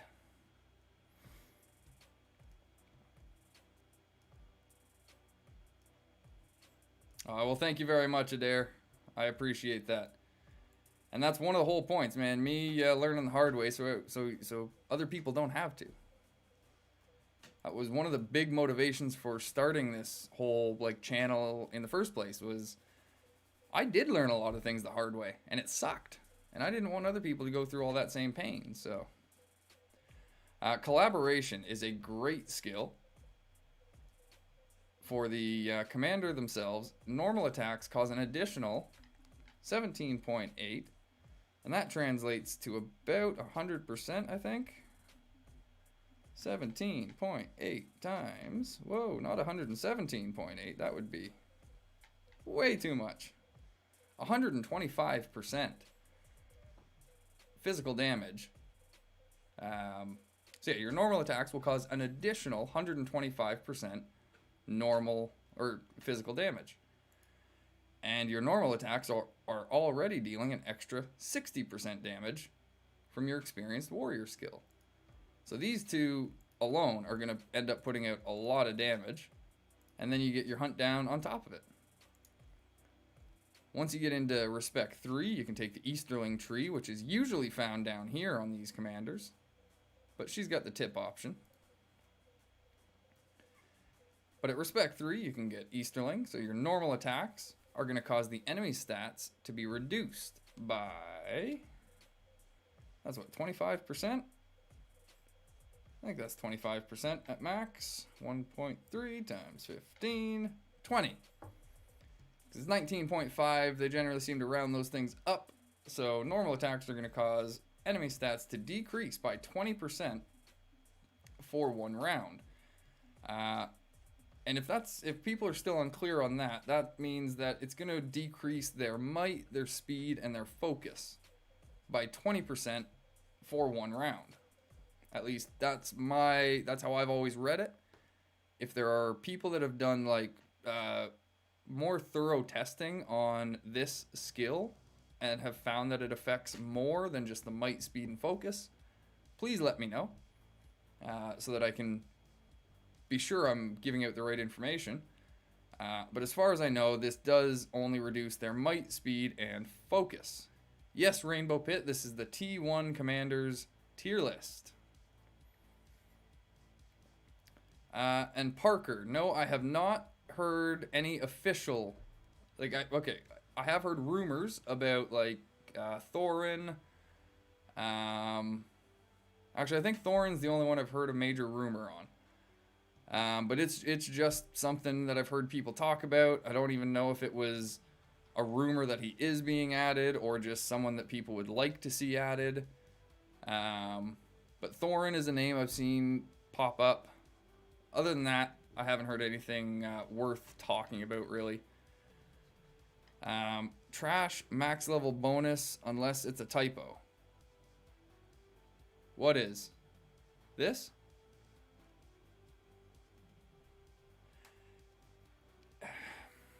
It's weird because I'm just going to take a bit of a detour from that for a second just to address this. because it does seem odd that it's just damage plus 10. But the thing is, with all of the units, we have an actual damage number here. And so if you were to add 10 to these numbers, that would be great. Going from 9 to 12 to 19 to 22 damage, that would be huge. So the issue I'm having is that this is one of those things that I don't think they're fully clear on. Because commanders, we don't have a damage stat. We have damage dealt by army, you know, but we have their might, we have all that. We have the attack numbers that they deal in the combat report, but we don't have a damage number the same way we do on troops. So if that's a hidden number, if it exists and we just can't see it, then that 10 extra damage may still be just as beneficial as, like I said, if it were being added onto a unit. And the reason I think that might be a possibility is because commanders also don't have an HP number. But there are certain heals in the game that apply to the commander. It's always seemed weird to me because, you know, like I said, they don't have an HP metric that we can actually track. So what would they be healing? You know, it feels like the same kind of miscommunication, and it almost feels like, I don't know if that's a translation thing or what the issue is there. Or like I said, if those are just hidden stats that for some reason we can't see. If that's the case, they need to add them so that we can have all of the information and all the data, because that it's just weird.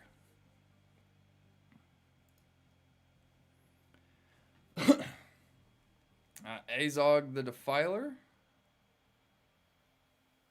Yeah, I think Azog would be a good choice. See, there's a lot of people that have talked about Tom Bombadil and say, nope, he couldn't be added to the game because he'd be too broken. He only has strength in his woods. You take him out of his forest and he sucks. And that's straight out of the lore. Like, he loses his power. He loses a lot of his power if he's not in his woods. So, I mean, I don't think it would be terribly hard to put Tom Bombadil in the game. I mean, they made Radagast look like a damn fool in the game, in my opinion. He's strong with beasts, and he's a good healer, but, like, they could have done more with Radagast, in my opinion.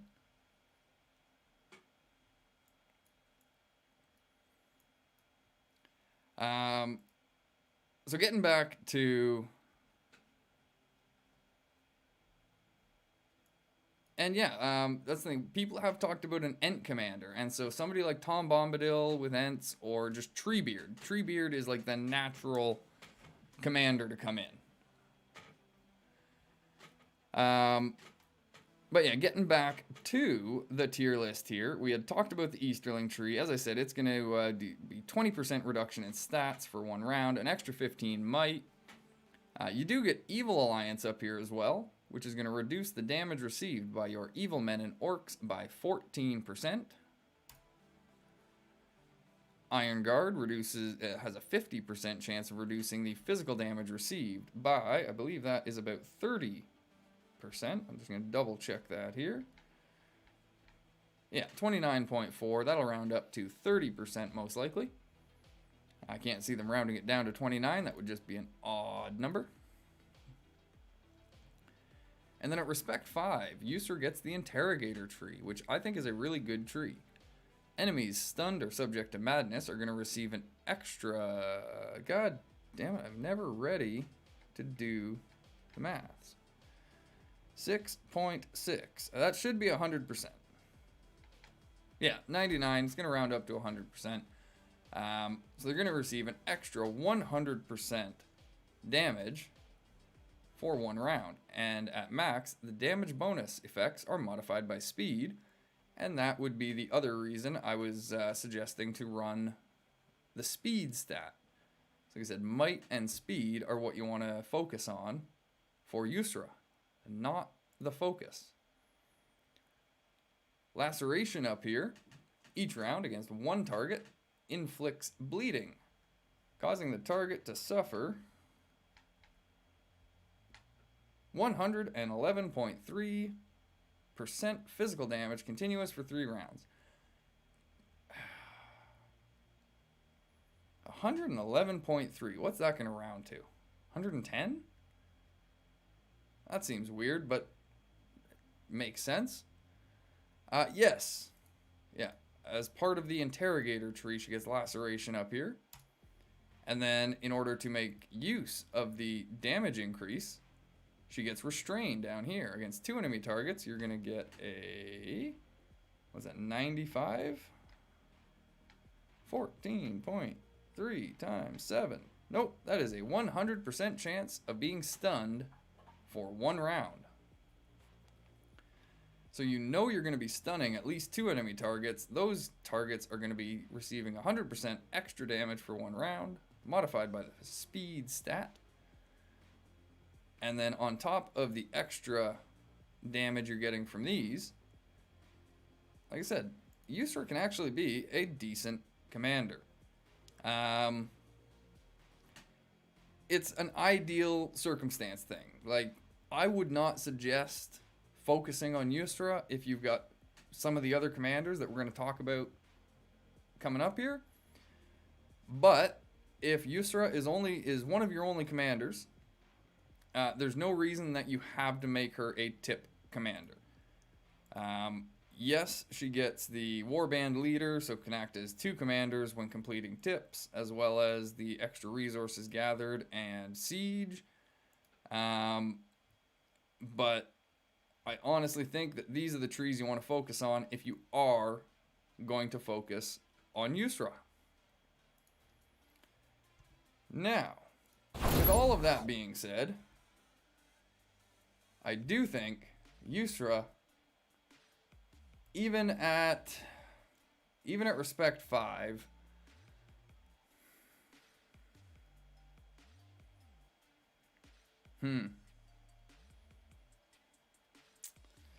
I don't know whether she's a B or a C.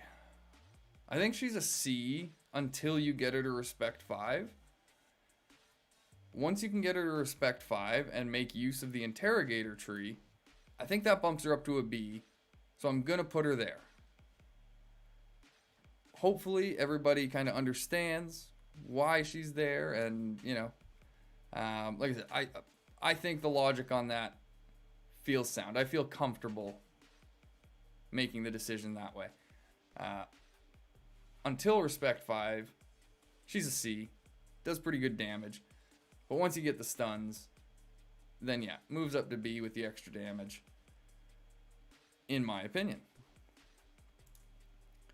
We'll just move right on up to Khaldun next, and we gotta do the thing and the thing so that we're not blocking out the stuff and having to redo everything later. I did speak about Khaldun on Wednesday, but we'll just go over it again here. The experienced warrior tree is the same one that we just talked about with Yusra. So just increased damage, and collaboration for increased damage. Khaldun does get the Easterling tree down here in its normal position though. So at respect 0 or 1, you can focus on both of these trees until you get them to higher respect.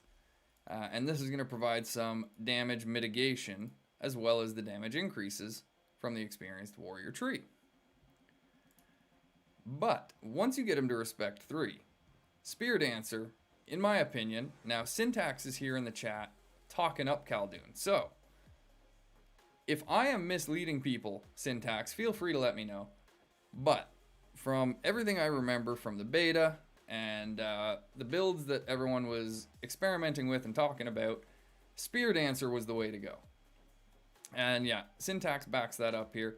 Against one enemy target, you're going to deal 150% physical damage then inflict 150% poison damage continuous every round for 1 round. The poison effect extends by 1 round at max. Envenom is going to cause attacks, your normal attacks, to cause an additional, that should be, what, 75% roughly? Or 90%? Something like that. I may be off again. Times 7, 75%. Look at that. So yeah, Envenom, your normal attacks are going to cause an additional 75% poison damage, and that is on top of the normal damage increases you're getting over here. And then Brawler, this is specifically for the commander. It's not like Aragorn's brawling training that applies to him and the army. This only applies to Khaldun, but damage against melee units is going to increase by 21, 35, 66%.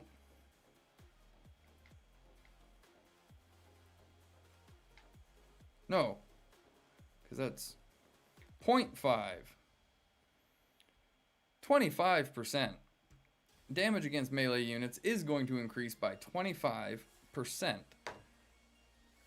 So, again, just these 2 trees right here are going to end up putting out a lot of damage. Marshal of the East Market Respect 5 is going to reduce, or at least give your melee units a 50% chance of reducing damage received by 30%, and that applies to physical and focus damage. It increases the focus by 15, which is kind of like meh. But up here you do get tribal tactics at Respect 5, so your evil men are going to get, I believe, a 25% chance of attacking twice per round. 3.6 times 7, 25% chance of attacking twice per round. And then down here you get Quicksand against 2 enemy targets. Damage received increased by 2.8 times 7, 20% during combat. And you get a 10% chance of stunning 2 enemy targets each round. Hey, have a good night, Phoenix. Thank you very much for joining. Once I get that Arwen testing done, I will definitely send you some screenshots.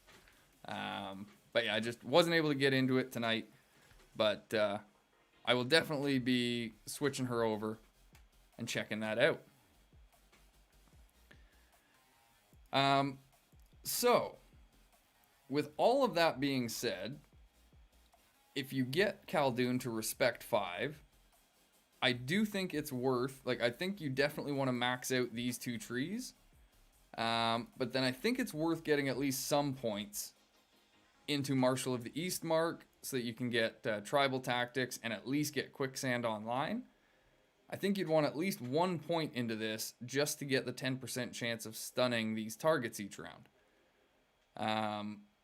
And then if you had some extra points to throw into Tribal Tactics to possibly get extra attacks, that wouldn't hurt. But from what I remember, Khaldun is a personal commander damage commander.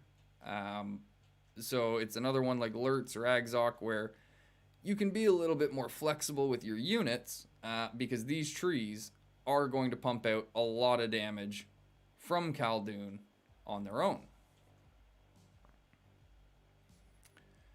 So now we do this again and do this again. Because Khaldun, I think, I definitely think Khaldun, it's one of those things, Respect 0 to 1, I think a B tier, maybe even down here at C. Although, because he gets the Easterling tree down there with the damage reduction, stat reductions, I probably would put him at a B to start. And then once you can get all the skills on him that you want, I do think Khaldun is an A tier, tier 1 commander.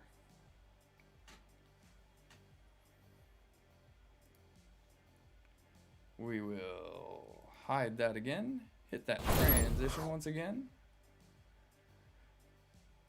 And the next one we talk about is Maltok, or Maltuk, or Maltuk, or whatever you want to call him.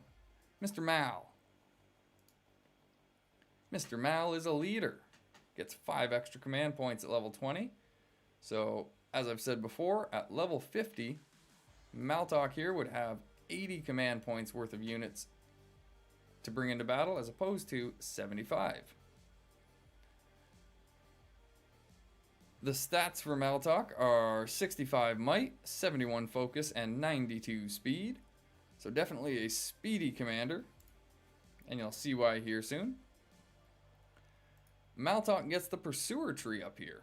So anyone that's used Lurtz or Uggthak probably knows the Pursuer tree pretty intimately. It is going to increase your damage while attacking by, I believe that, we've done this a couple of times already, but I believe that's 20%. That is 20%. And the damage bonuses are modified by the speed stat, which is why the speed stat is crucial here. Deepen wounds against one enemy target, you're going to deal 42.8 times 7 is, I believe that's 300%. Yep, that's going to be 300% physical damage, and the next damage received by that target is going to increase by 21%, modified by the might stat. And Overwhelm against the unit with the lowest defense, 28.5 times 7. I said it faster than I did it. 28.5 times 7. That is 200% physical damage, and an additional, that one was 300% physical damage after 1 round. Down here, you also get the Easterling tree again, so you're reducing enemy stats, gaining extra might, have a chance of reducing physical damage received, as well as Evil Alliance, reducing the damage taken by your evil men and orcs by that 14%. At Respect 3, Maltok gets the Interrogator tree. So enemies stunned or subject to madness receive that extra 100% damage for 1 round. Damage bonus effects are modified by speed. The same laceration skill found up here, as well as Restrain down here to make use of the stun damage increase. At Respect 5, this is where you get the Warg abilities. So allied units with Wargs deal 30% extra damage, and your Orcs are immune to madness at max. You get Warg healing up here, round 5. Allied units with Wargs recover, I believe that's 300%. HP modified by the focus stat. My phone shut off on me, so I had to get back into it here. 160% HP modified by the focus stat on round 5. And then Beast Taming. Units with Wargs get a defense increase of 5.7 times 7. That is 40 extra defense that your units with Wargs get. Now, when I was playing the Evil faction last beta, I got Maltok nice and early. I got him to Respect 5 nice and early. And I maxed out this tree nice and early. I used them with Wargs. I didn't like them. I was quite underwhelmed with this whole tree. It just didn't seem like they were doing the damage they should have been. They weren't healing the way I thought they would. Even that extra defense didn't seem to do what I thought it would. It just didn't seem to perform great. So in my opinion, the main 2 trees that you want to focus on with Maltok are Pursuer and Interrogator. This is just going to give you the damage and the stuns, and then if you have extra points, you can put them into Easterling to take some extra points into Iron Guard or Evil Alliance, whichever you want to do.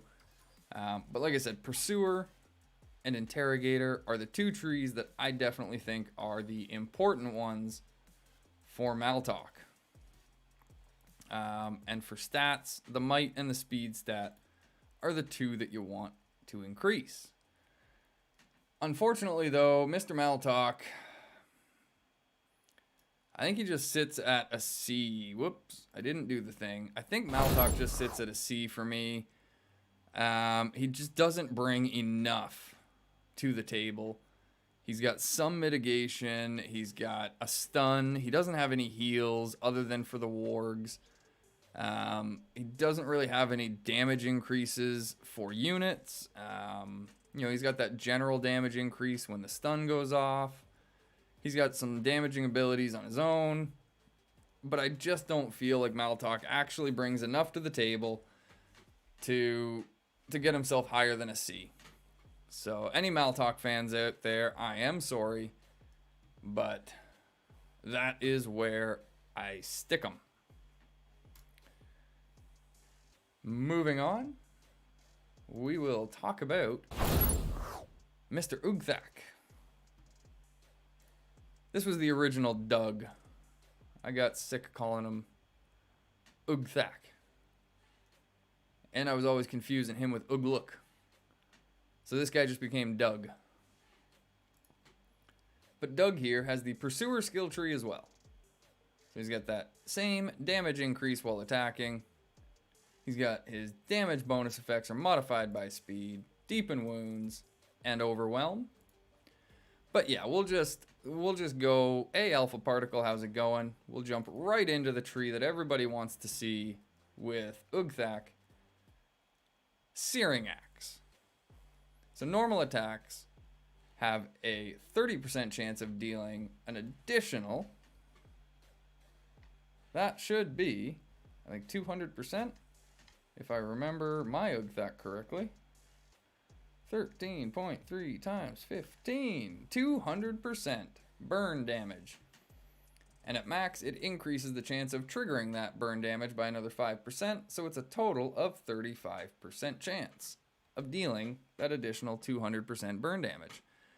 And we're just going to pause here for a second. Just a general insight. Defense overall isn't that good. Depending on how high the base defense is, let's say 0, adding plus 30 defense only reduced 1/6, which is bad compared to other stats.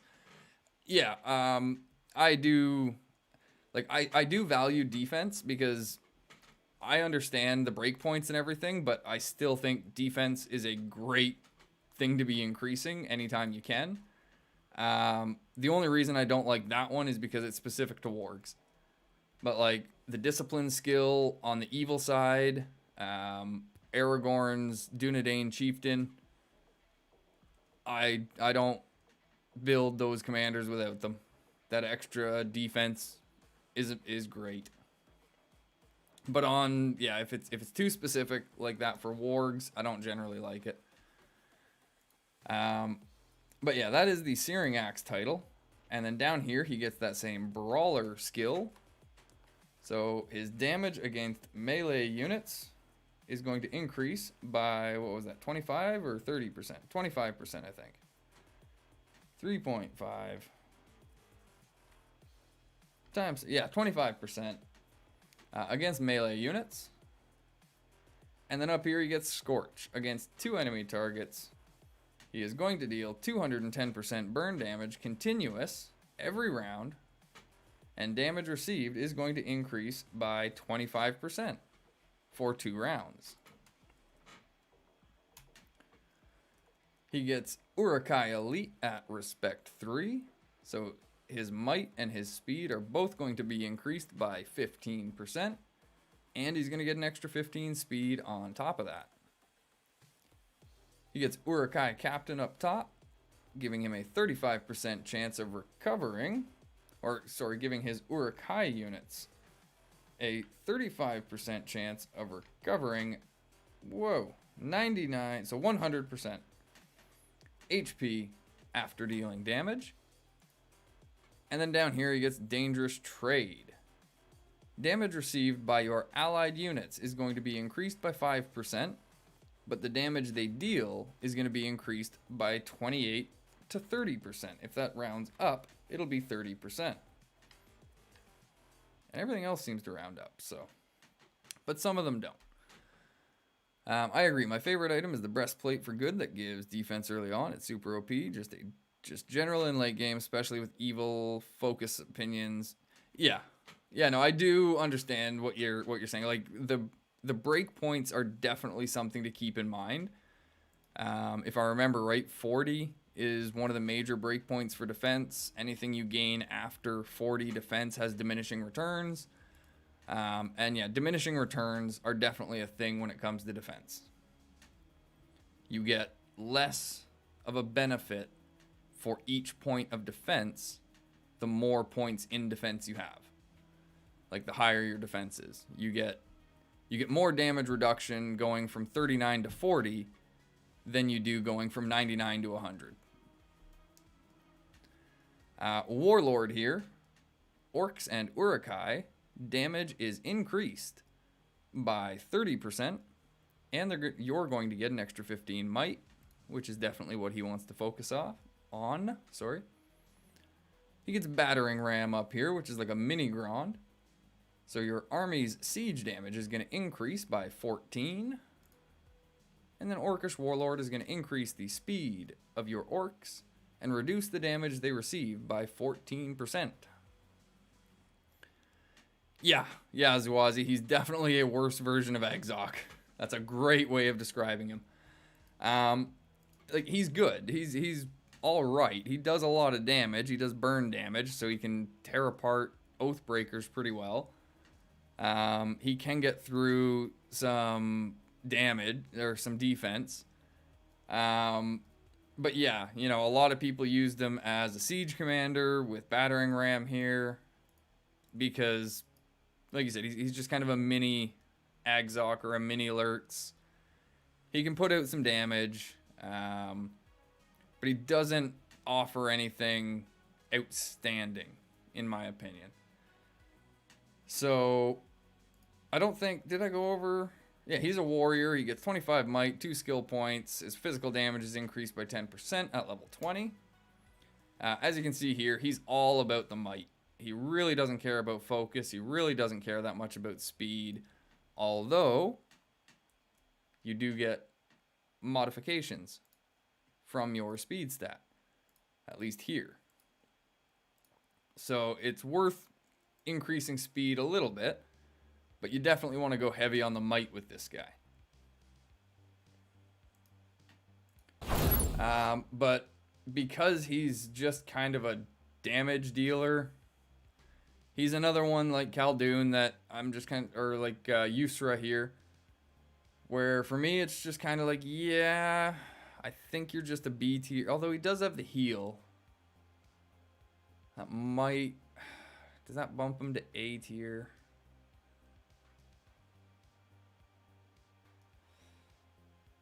I don't know.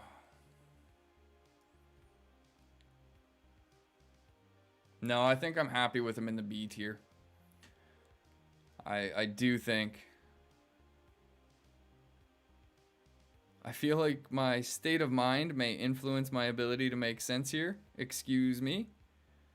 No. You're making... Like, I'm making sense of what you're saying. No, it's like your tutorial are the absolute stuff. Let's not swear. The point I wanted to make was that game RNG may influence things late game. Yeah. Alright, we're talking about the Gorbag now. I'm gonna be sad if Gorbag isn't S tier. Well, we will take a look at him here. And we'll see where he lands. I don't know if he's going to be S tier. He might be. We'll see where he falls when we take another look at him here. I haven't actually been looking at my notes. In my notes, I had him at an A tier. But we'll see. I don't think I had checked out this when I did my notes originally. And I love the leader skill. Those extra 5 command points. Those extra 5 command points are huge.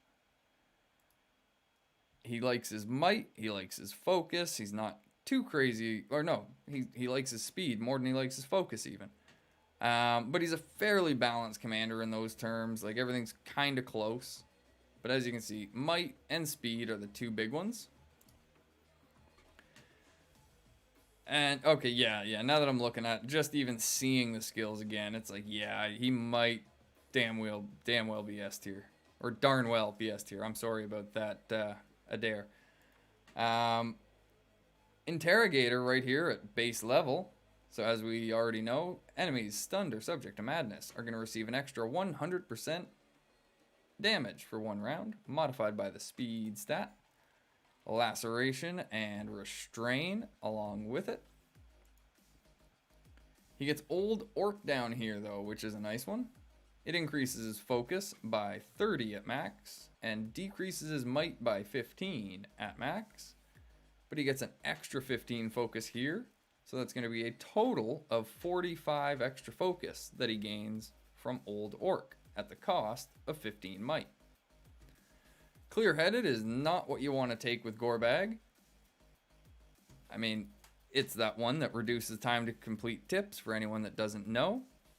Oh, the tier list is in the way. See, thank you. I was on the ball, making sure I got it out of there. But I can never just get through a thing without stuff happening. So, I mean, I knew it was going to at least once. But there we go. We got that one. We got it done and out of the way. Hopefully, we'll be able to get through it now. Nice and easy. So, as I said, the interrogator tree up here, it's the same as the interrogator tree we've looked at a few times now. The damage increase for stun, laceration, and the stun itself. Old Orc, this is the one I was just... See, I'm in the way now. He gets 30 focus from this and loses 15 might from that. I should lean this way so that I'm still talking into the mic. Down here, it does say that he gets an extra 15 focus at max. So as I said, between the focus boost here and the focus boost here, that's a total of 45 extra focus at max. Dress Wounds is the secondary skill you want to take here. God damn it. It says one allied unit recovers 57.1 times 7, 400% at max.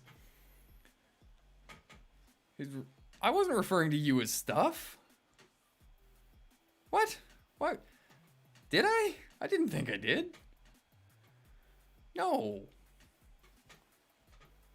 I refer to like stuff and things as stuff and things. You guys are people. You guys and gals. I use guys as the general term, but I know like you can't really do that anymore. So like you people are people. But one allied unit recovers 400%, 400% HP. And that has a 2-round cooldown. So I believe, if I remember right, if it doesn't have a round here that it goes off on round 1, then has a 2-round cooldown, so we'll go off again on round 3. But don't quote me on that part. At Respect 3, he gets Grey Leader. Orcs. The damage received is going to be reduced by 15%, and at max, they're going to gain 1 extra HP, which is something. Mr. Eric Ramos, how's it going? I'm actually an attack helicopter. Thank you, Zawazi. Thank you so much. Orcish Warlord. The speed of your orcs is going to be increased by 14, and the damage they receive is going to be reduced by 14%. Write that down. Oh my god. Yeah, no, like... anyone saying Gorbag isn't good just doesn't know, hasn't faced a Gorbag built right, in my opinion. Yeah, Gorbag is really good. Like I said, I wasn't sure if he was S tier, but he's really good. He can increase your army's march speed here by 21%, which is great, especially for orcs using things, some of the slower units sometimes. And then up here at Respect 5, he gets one of the most interesting skills that I think exists in the game, Watchman of Cirith Ungol. It gives your orcs 30% extra damage, but they have a chance of succumbing to madness each round, And that's why you max it out, because at max, your orcs are then immune to madness. So this is just a straight 30% damage increase. All allied units have a 30% chance of succumbing to madness, but your damage is going to be increased by 60% for 1 round. And then Corrupt and Curse each round against 1 enemy target. 38 times 7. No, not 3 times 7. 38 times 7. A 266%? No. That one doesn't feel right. But that's what the maths say. Deals 266% poison damage continuous for 2 rounds and imposes a 30% chance of inflicting madness against that enemy each round. Each round, but then it's got a 2-round cooldown. See that? It's things like this that get me. It says it goes off each round, but it's got a 2-round cooldown. So does that just mean it goes off each round it's able to go off? Which would be like round 1, round 3, round 5, round 7, round 9. Yeah, it's like, sorry that I can't be more clear on this myself, because it does confuse me when I see stuff like this. Regardless, it's a really good skill. It imposes madness. For the madness infliction chance, no need for any more. Yeah, you don't really need the poison damage. You're only taking this for the chance to impose madness. I mean, I just like to give the max numbers when I can. But yeah, this one, it's one of those ones I would only ever put a single point into it to activate the madness chance. I would max out Cirith Ungol, max out Enrage. I've never seen an attack make it to round 9. Really? Well, I mean, I'm not sure what to say to that. I don't know if you're just like using absolute amazing commanders and armies and wiping everybody out in quick fashion. I mean, draws are where you're going to see that 10th round. And I've seen a number of round 9s and round 10s, and you know, it's all dependent on when you hit a counter, basically. But with all of that being said, with everything taken into consideration here, we've got a 400% heal here. We've got stuns here. We've got madness here. I do think that these are the 3 trees that you want to focus on. Interrogator, Old Orc, and Watchman of Cirith Ungol. I think you can probably go without Grey Leader myself. But if you don't get him to respect 5, then Grey Leader is a great choice. But personally, I do think Watchman of Cirith Ungol is an amazing tree. Especially with, you take this and Enrage, that's a huge damage bonus. Plus you're inflicting madness.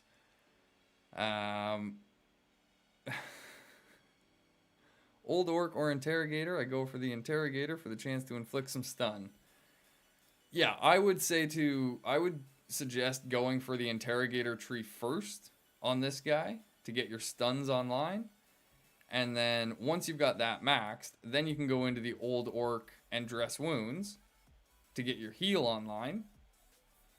And then at that point, it's, you know, whether you get them to respect 3, respect 5, and where you want to put your points.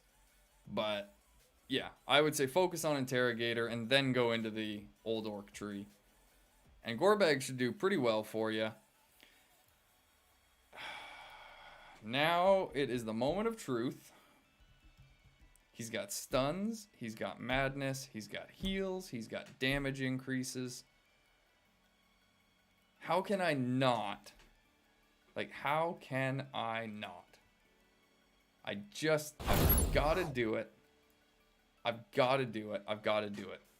I have been preaching this whole time, from the tier 3 to the tier 2 to now, that I have a hard time ranking people this high if they don't bring enough to the table.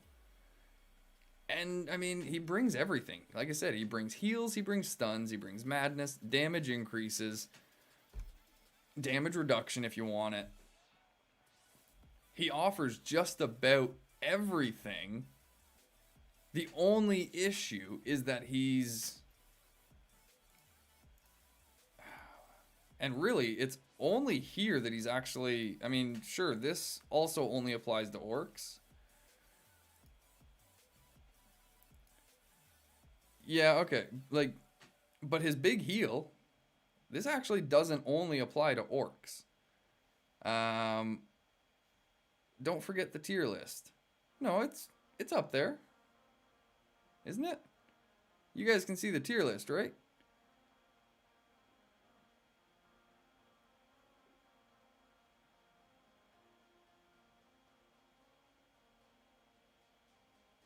Yes, okay. So yeah, like I said, I do think, oh, you're saying don't forget to take it down, I think. I got it. Thank you. Yep, I caught up. Sometimes it takes me a minute, but I get there. All right, so we've got him ranked. We've talked about him. We will Heidi-ho the tier list. Ah, thank you, Alpha Particle. I appreciate that. And now we shall move on to one of my favorite evil commanders, I'll be honest. Mr. Grima Wormtongue. He is a support commander. He gets 25 extra focus and 5 extra skill points at level 20. He is not a very mighty commander, but he's got a decent starting focus at 87, and his speed is actually pretty generous at 85. And when we come into his skills here, I'm just going to say it right now. You don't ever want to do anything with Grima past Respect 3. This is a useless goddamn tree. Don't like it at all. He doesn't need his poison damage. That's not what he's meant to do. Just don't worry about the wizard's assistant tree. You definitely want to max out your Wormtongue. Enemy commander, you inflict madness. Attack enemies and allies alike. And you just inflict it. It's not a chance. It's just like, yep, here you go. And it reduces their focus by numbers 50%, 50, not percent. It reduces their focus by 50 for 1 round. Snake! It also reduces their might by 50 once you get it to max. So this ends up working against any commanders, whether they be a physical damage commander or a focus damage commander. This is going to hinder them a little bit. Master of Mischief. Against 2 enemy targets, inflict madness. And it reduces their defense by 35 for 1 round. And then Enfeeble over here. Enemies subject to madness receive an extra numbers amount of damage.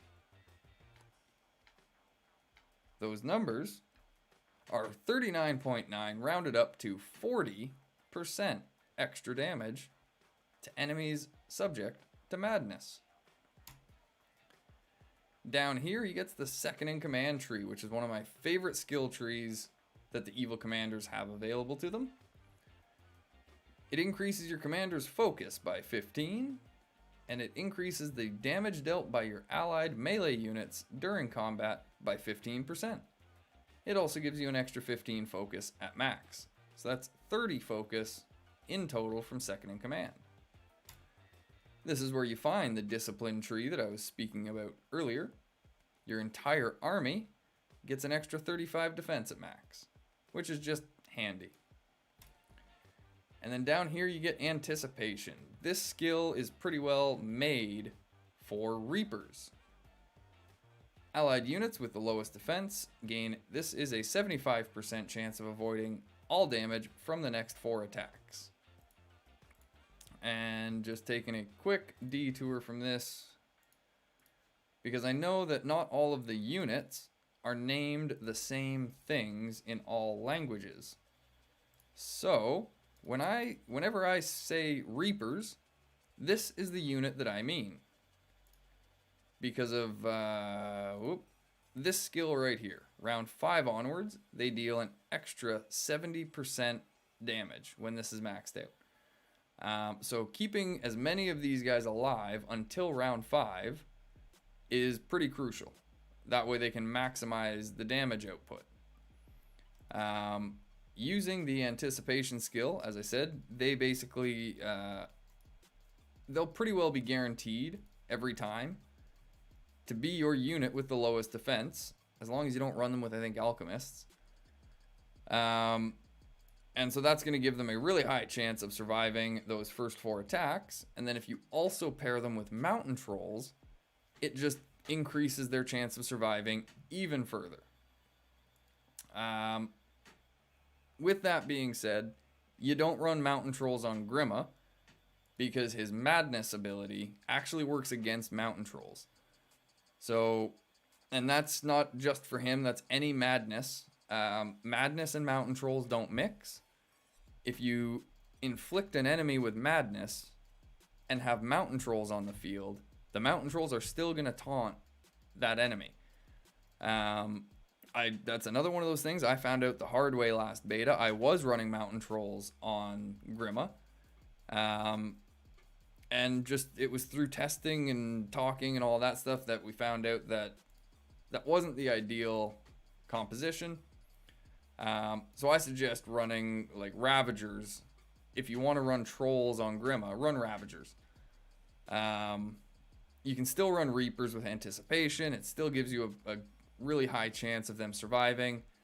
But as I say with Kamul, because he has that same second in command tree, if you run the mountain trolls and the Reapers on Kamul with the second in command tree and compare the survival rates of the Reapers to a Grima, you would probably see the Reapers survive a little bit longer on Kamul with those mountain trolls than you would on Grima without them. You know what? We hadn't talked about his Respect 3 tree, did we? Survivor. See, that's how much I prioritized these 2 trees on Grima. I forgot to even talk about Survivor. From round 5 onwards, and this also helps your Reapers out. From round 5 onwards, allied units receive 30% less damage. And at max, this takes effect in round 4. Yes, Zuazi. On a commander like Kamul, they work really well together. Like I said, on Grima here, the mountain trolls aren't a great option. But yeah, on other commanders that have second in command, mountain trolls and Reapers are a great combination. Up here, he gets Deftness, which increases his focus and his speed by an extra 15%. And then down here, he does get Prudence, but this is a pretty useless avoidance skill in my opinion. For the first 2 rounds, your allied units are going to get, I believe this is a 50% chance of avoiding damage. And again, like that's only for the first 2 rounds. 7.1 times 7.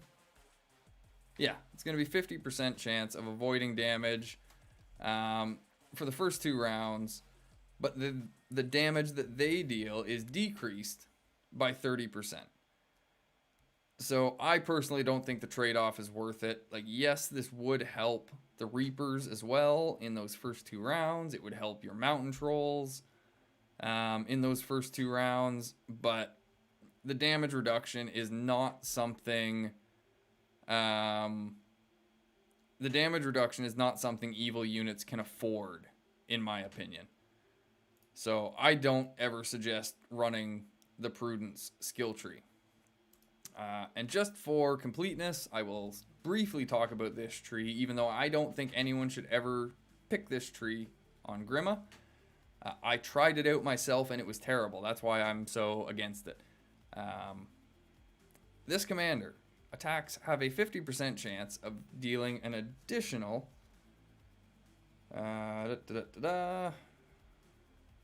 Oh, this one's going to be times 15, so I got to get everything out of there. 18.6 times 15. 280% poison damage. Plus he gets an extra 15 focus. And to me, that sounded good. You know, having a 50% chance to deal an additional 280% focus damage. Outflank against enemy ranged units. Damage dealt plus 14%, and I believe this is one that applied to the whole army, not just Grima, which again made me think it was going to be good, but it wasn't. And lower defense. On hit against enemy army, 50% chance to receive an additional 30% damage. It's one of those ones, on paper it kind of sounds good. In practice, it's just terrible. He's not meant to do this kind of stuff. He wants to focus on his madness. And, you know, these are the three trees that matter to Grima. These two being the main priority, in my opinion. So, with that being said,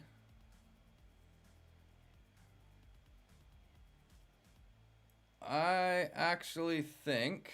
Whoop, I'm going to bring this back up.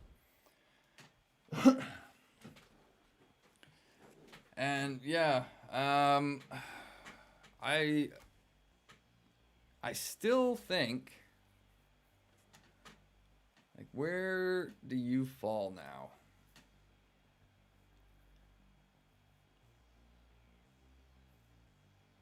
'Cause, I mean, unless they have really nerfed Grima.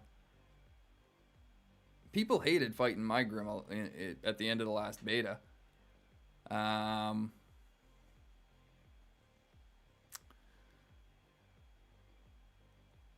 I'm just trying to remember how well he generally did. Because he doesn't... The only thing he doesn't bring is heals. But his madness went off so much, if I remember right, that it didn't allow a ton of damage to generally come through. But yeah, without the heals, no, he's at least an A tier. Like, he's not anything lower than A. I was debating as to whether or not he's A or S. Just because in the last beta, like I said, I did love him. I loved using him. He performed better than most of my other commanders. But when I think about what made me put Gorbag in the S tier, I just don't think Grima... I just don't think he's got enough. If he had a heal... or some damage reduction. He does have the damage reduction here from round 5 onwards. But you've got to get through those first 5 rounds. That's where anticipation comes in. But he doesn't have a heal. And that's just, I think, what keeps him down there at A tier.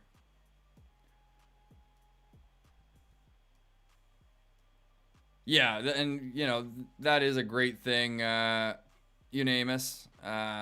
He can counter Gandalf really well. And in that situation, I would agree he's an S tier. But yeah, it's a little situational, and so because of that, I think I'm happy putting him down here in the A. Zuazi, do you recommend the healing skill for Gorbag? Yes. That is a 400% heal to one allied unit. That's big. Alright. Transition. Here fell off for me, not gonna lie.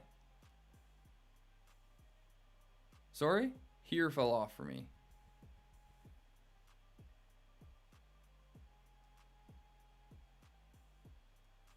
I think I'm lost on that one, Particle. Oh, he fell off for me.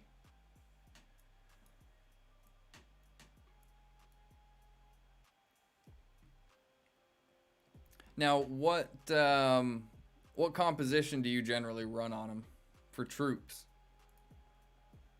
I know I said I was gonna go from right to left, but I'm gonna talk about Sharku first and save the best for last. So, Sharku has 57 might, 87 focus, and 88 speed. He's a speedy guy. He's a strategist, so he gets 25 focus, 2 skill points, and his focus, poison, and burn damage is increased by 10%. Isengard, so trolls, sniper. Is that it? I wholeheartedly disagree with you, but still your analysis gave me amazing insights and gives me more to think about.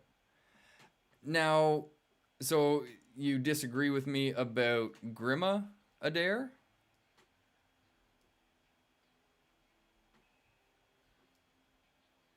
Oh, wow, yeah. Well, that might be one of your problems right there, is that you're only running those 2 units. Like I said, try throwing Reapers in with them.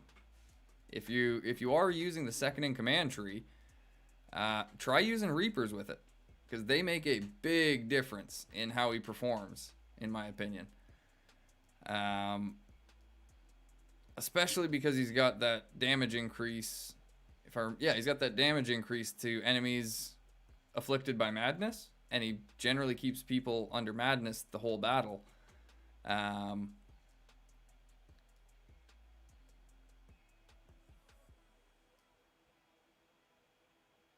Well, and Adair, I mean, like I said, I do have him at an A tier. The only reason he doesn't bump up to S tier is because he doesn't have a heal. But again, I mean, that to me, it's just because he doesn't have a specific heal. I actually, like, I don't know, I still kind of want to put him at S tier, just because if I remember my own experiences with him correctly, like I said, he didn't need a heal because he just kept people under madness for so long that they didn't get to do the kind of damage that they ever expected to. So we may circle back to him before the end of this. Because, like, yeah, he was my main commander as Mordor. He was the first one I got to 50. He was the first one I sent into any fight. Like you said, against Gandalf, he was the only commander I would send into a Gandalf fight. Yeah, I did love Grima. I really did.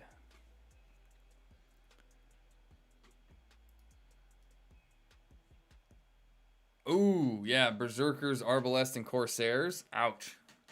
No, that's not a composition, in my opinion, that Grima wants.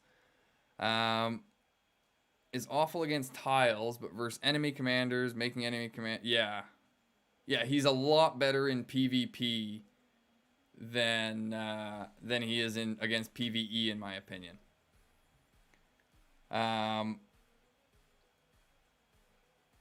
But anyway, getting back to it here, we're talking about Sharku. Mr. Sharku here. And now this one, this does not multiply. I'm sure this does not multiply that way, because that would be 1600% burn damage. So we're going to multiply the 6.6 and add that to the 100. And that makes more sense, that he's going to be doing, his normal attacks are going to do 200% burn damage. Normal attacks will inflict burn damage twice, dealing less damage with each successive hit. Now, if somebody has Sharku at max and has Arsonist at max, and if this actually is 1600 percent, like I said, I mean, when I do that math, 106.6 times 15, yeah, that's 1599%. That would just be way too much burn damage. So I'm much happier going with the 200% burn damage idea, and his normal attacks will inflict burn damage twice, dealing less damage with each successive hit. Yeah, exactly. Ain't no way that he's doing 15 or 1600%.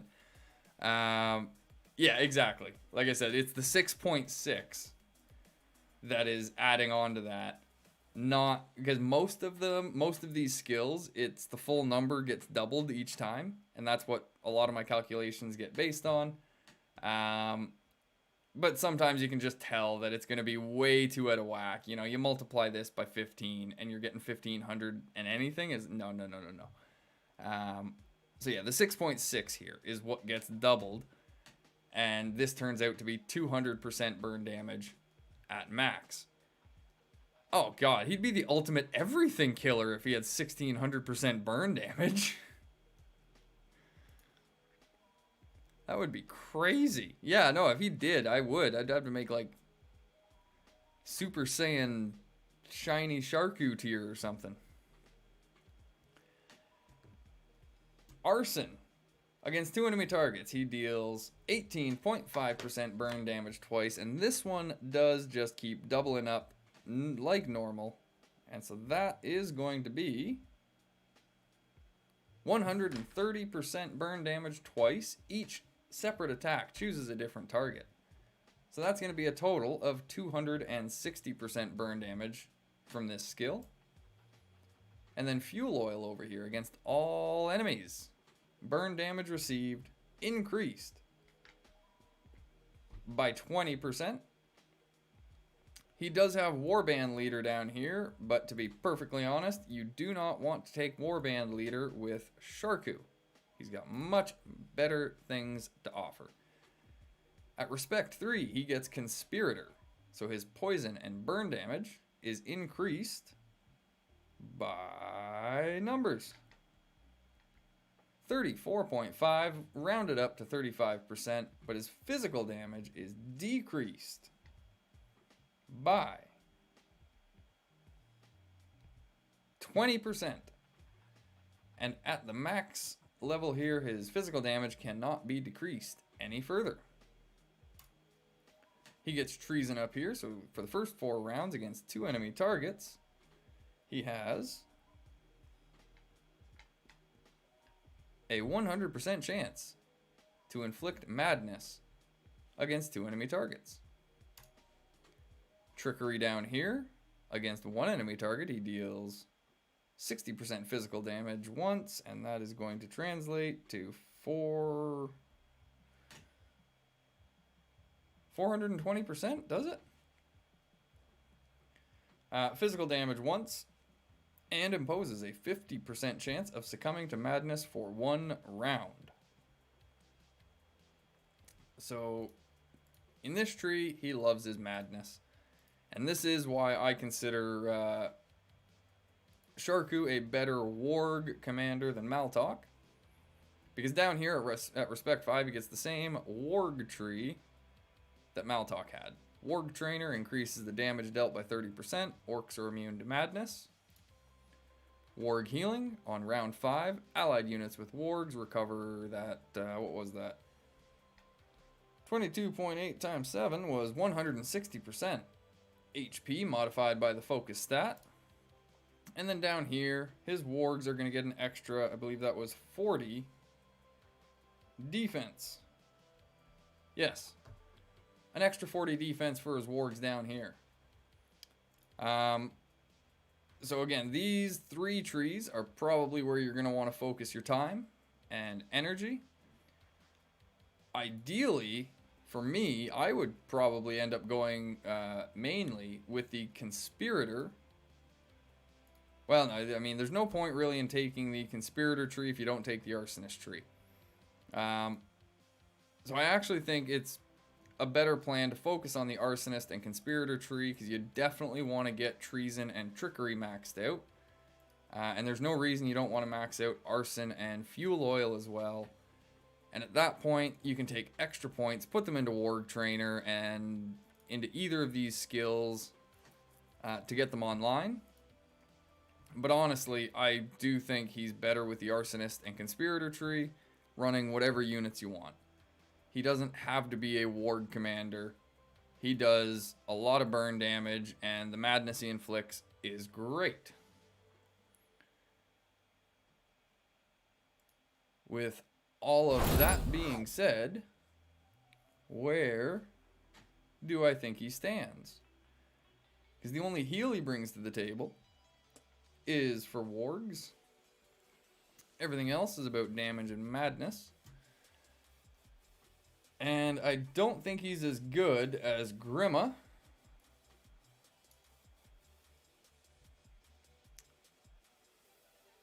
Well, and that might make my decision right there, because it's like, I don't think he's as good as Grima, but I do think he's better than Yusra and Uggthak. And I think he's about on par with Khaldun. Zawazi agrees with the B placement for now. And yeah, just because, I don't know, these don't... The madness is great, and the fact that this is first 4 rounds... He doesn't increase the damage done to targets inflicted by madness, though. Yeah, I think for now, you know, I might just leave him down here in the Bs.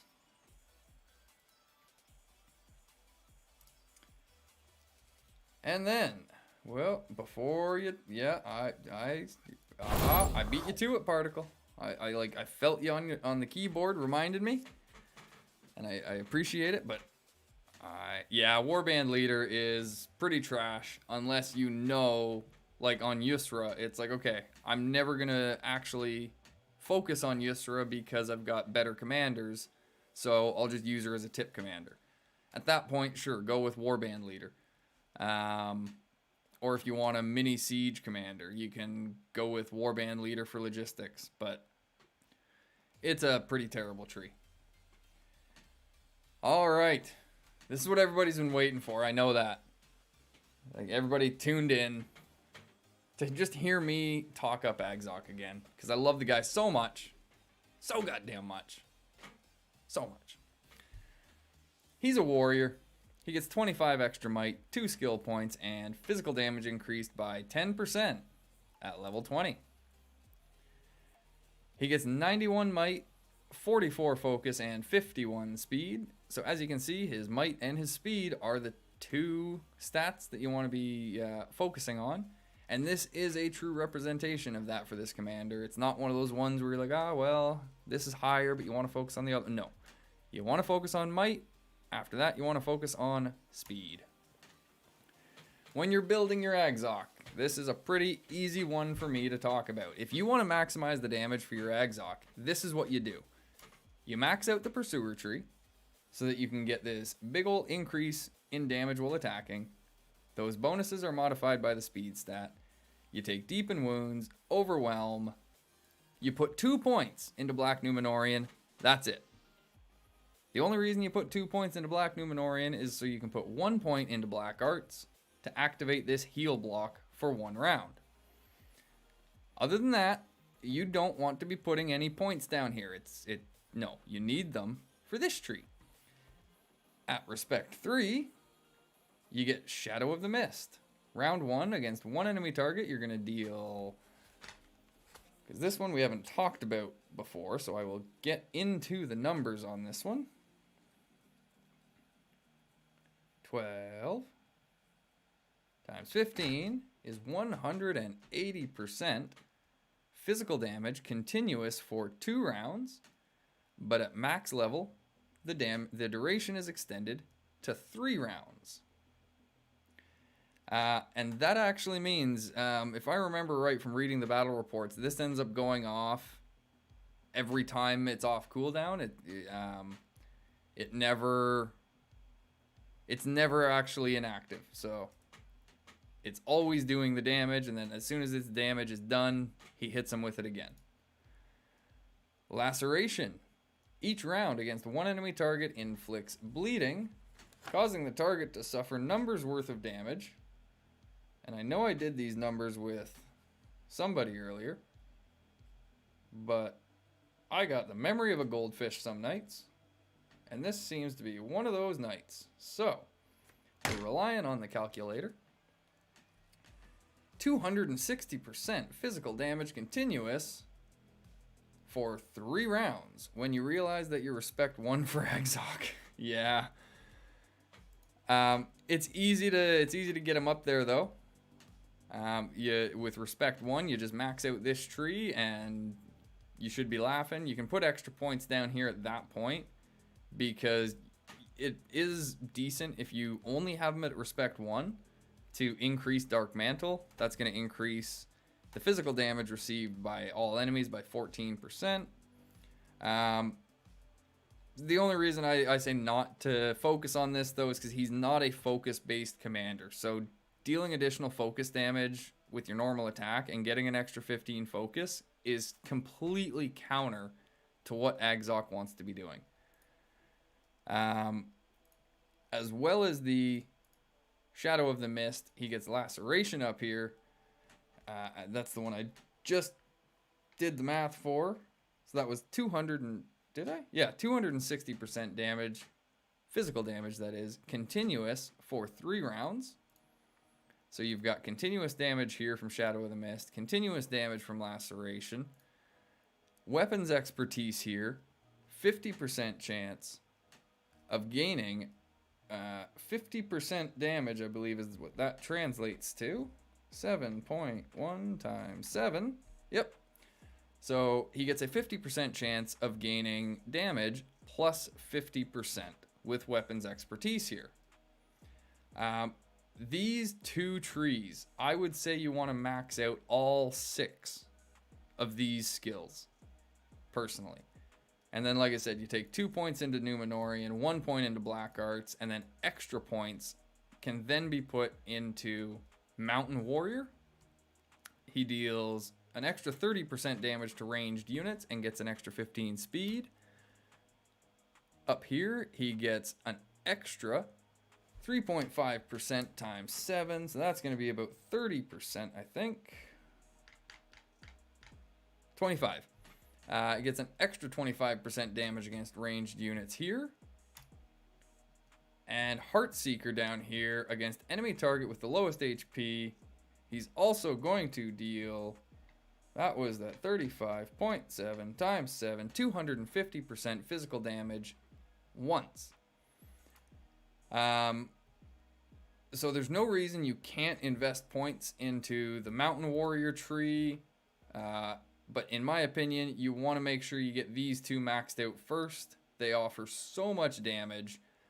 I remember personal reports anywhere from 220 damage or 220,000 up to just under 300,000 damage from AjMcGamer. And that was AjMcGamer's damage alone, like 294,000 commander damage. And then, you know, whatever units he's got with him are doing their own damage. And yeah, I didn't go into the beta with Mordor expecting AjMcGamer to be my favorite commander coming out of it. But when I started reading my battle reports and I started seeing those damage numbers from him consistently, it was like, how can I ignore this guy? He's a tier 1 commander doing as much or more damage than the big tier 2 commander everyone was talking about. Because at that point, everyone was going crazy about Lurtz. That, you know, oh, he does so much damage. He's such a crazy damage dealer. And they were sharing their reports. I was seeing the numbers, and I was like, yeah, my AjMcGamer does the same or more. And so I could not ignore Uggthak at that point. Oh, I didn't speak about Shagrat. And people may think that's because everyone else says he sucks. But you know what? I'm glad I actually left him till the end. We're just going to... Whoops. I didn't do the transition thing. So pretend you didn't see... The bloop. There we go. We're just going to stick him right up there where everybody knows he belongs. Because in terms of a tier 1 commander, I know that I generally say they need to bring more to the table than just damage. But when you're a tier 1 commander that does as much or more damage than the top damage dealing tier 2 commander, you're S tier for that group of commanders. I'm sorry. There's no two ways about it. And yes, we're not going to forget about Mr. Shagrat, because I am with you, Alpha Particle. I think Shagrat gets shat on way too needlessly. So let's take a really good look at Shagrat here. He gets 91 might, 37 focus, and 35 speed. So he's all about might. That's all he cares about is might. Might, might, might. He's a support commander, which is weird, in my opinion, because he gets 25 focus and 5 skill points. The 5 skill points are great. But, yeah, getting 25 focus is really strange for this guy.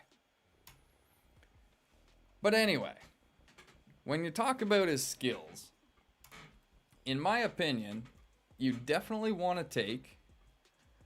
oh, wait. Was it Reckless? Yes, I think... yeah, because this is the one that decreases their defense. So the Reckless here. Each round... He increases his damage by 30%, but he gets a 10% chance of succumbing to madness. He does increase... God damn it, I thought I was going to be able to get through it without getting it again, but I didn't. Thank you.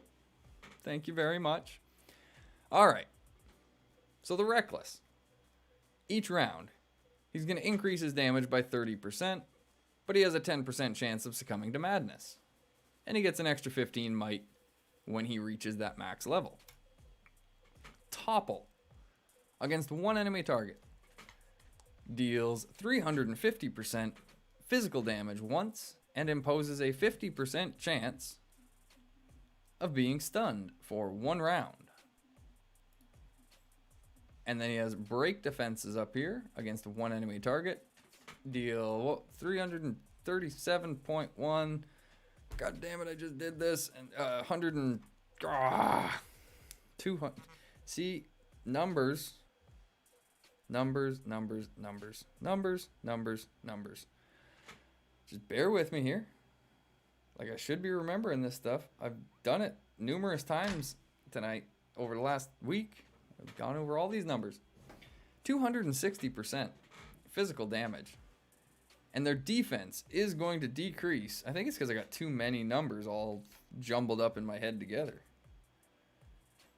Their defense is going to decrease by 30% for 1 round. Not by 30 numbers, but by 30% for 1 round. Down here, he does get this captor tree. Personally, I don't think it's worth it. Against one enemy target, you're going to stun them, but the damage they receive is going to be decreased by 54.1% for 1 round. And that... And again, that doesn't seem like it makes sense for...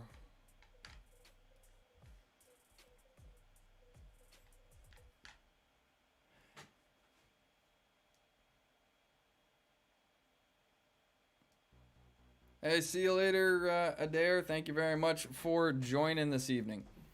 But yeah, this is another one that it doesn't totally make sense. If I do the math the normal way, it comes out to like 800% less damage that they take, and that just doesn't make any sense. So I think it's the 4.1 that's going to be doubled on this. And at that point, it's still going to reduce the damage they receive by 112% for 2 rounds if you max it out. So yeah, they're going to be stunned, but they're receiving over 100% less damage, and that's just terrible.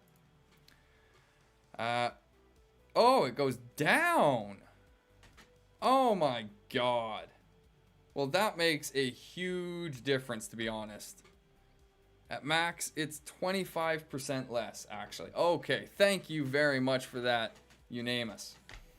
So, at max level, you stun the enemy target, and the damage they receive is only reduced by 25% for 2 rounds, which isn't actually as terrible as I always thought it was. I still don't think it makes it a good skill to take. Because you would have to invest all 15 points in it to get it there. At most, I think it would be worth putting 2 points into Captor to open up Open Wound and get the 2-round heal block. But to be perfectly honest, the build that I think is best for Shagrat is going Reckless, and then making sure you take Watchman of Cirith Ungol. Your orcs are going to deal 30% extra damage. It's the same one that Gorbag had, 30% extra damage, but they have a chance of succumbing to madness each round. Once you get it to max, your orcs are immune to madness. He gets that same enrage skill here, 30% chance of succumbing to madness each round. Or sorry, not each round, whenever this goes off. But their damage is increased by 60% for 1 round. And then the same corrupting curse here. Again, you could just put 1 point into this to activate the 30% chance of inflicting madness. Because over here, he gets Cirith Ungol Garrison at Respect 5. While defending, your allied units are going to receive, I think, what was that, 20% is what that works out to? 1.3 times 15, yes it is. Are going to receive 20% less damage, and he's going to get 15 extra focus, which, that's useless, but whatever. He does get Uruk-hai Captain, 35% chance of recovering, that is the 100% HP at max. Yep. And discipline down here. So your whole army is going to get that extra 35 defense. So again, for me, the trees that matter for this guy are Reckless and Watchman of Cirith Ungol. That's what's going to increase your damage output for this guy and all of your orcish units. Like I said, you can put a couple of points into Captor and 1 point into Open Wound for the heal block. But also, now that we know this is actually reduced to 25% at max, because it brings the stun with it, it's better than I originally thought. I feel like his R5 and Captor trees could combine for great defense and draw potential.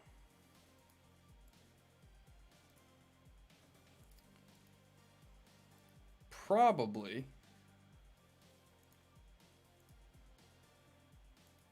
Yeah, he would probably do decent for draws if you had these 2 trees. But I don't really think that's what he's trying to do. Like I said, because of, like, if you just kind of think about him, he is like the berserker's berserker, right? So I really feel like feeding into that is what they wanted you to do. And I can confirm I'm running it with Cav. Oh, you're running the Reckless and Cirith Ungol with the orcs on wargs?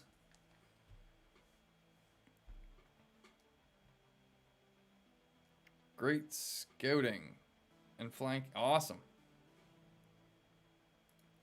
But yeah, with all that being said, like, I feel like a lot of people would just stick this guy down in the D tier and be done with it. But with all the damage potential he has, I'm just... Because he's got that chance of imposing madness on them. But unless you get to R5 and take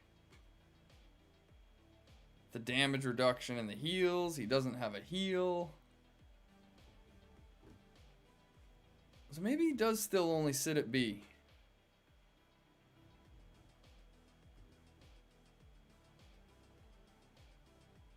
Yeah, you know what? I think he might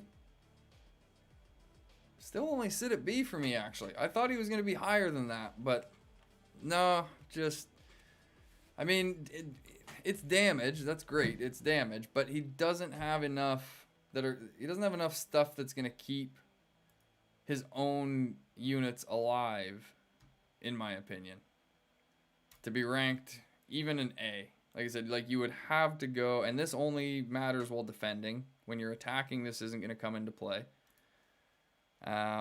This is only, and you know, the heal is actually, the heal goes against what he wants to do, because the heal is for Uruk-hai units, and all his other buffs are for orcs.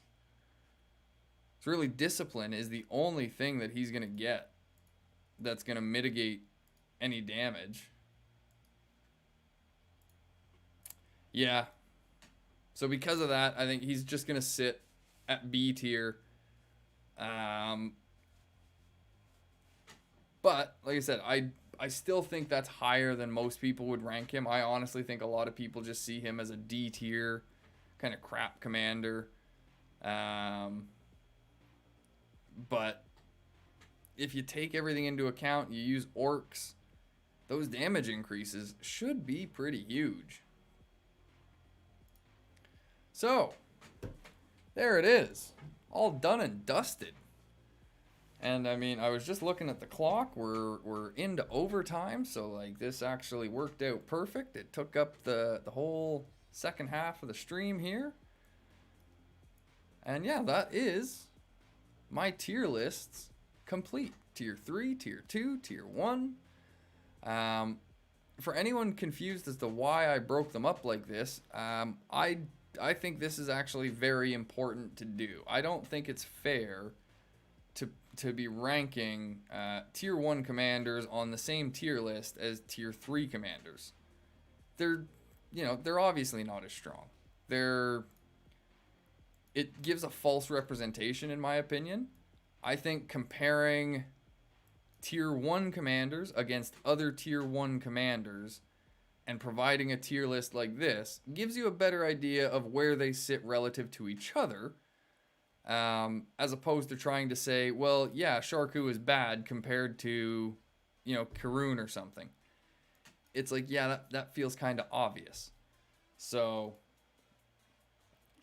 that's why I wanted to break my tier list up into the individual lists.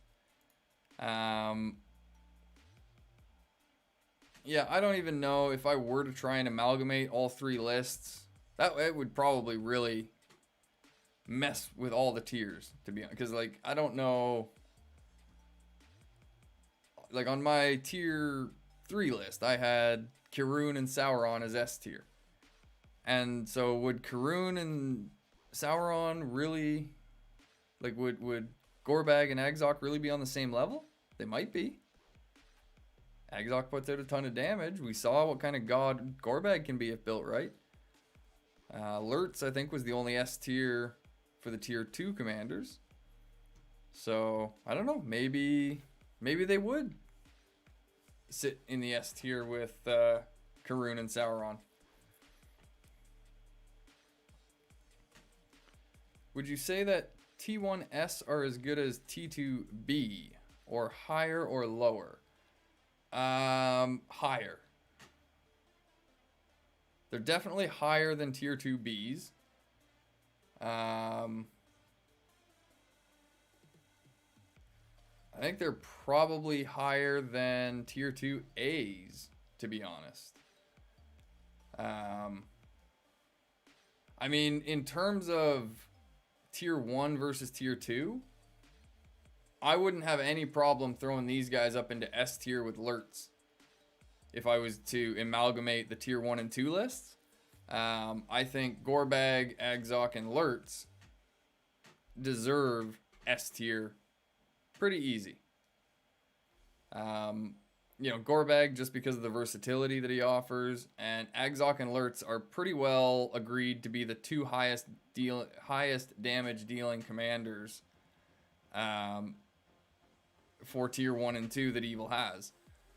And because of that, because of their popularity, because of the amount that they're used, I think it's justified to put them up there. So, and like I said, my Agzok, I actually felt like my Agzok outperformed Lurts, like 9 times out of 10. So, I would put Agzok above Lurts. But, like, still in the same tier.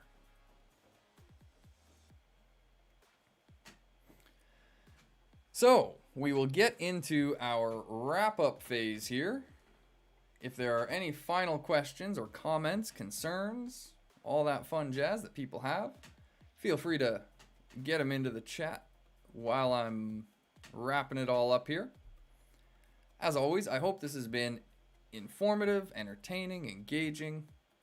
If you've enjoyed yourself tonight, please be sure to hit that like button, the subscribe, the share. I think that's one of the buttons as well.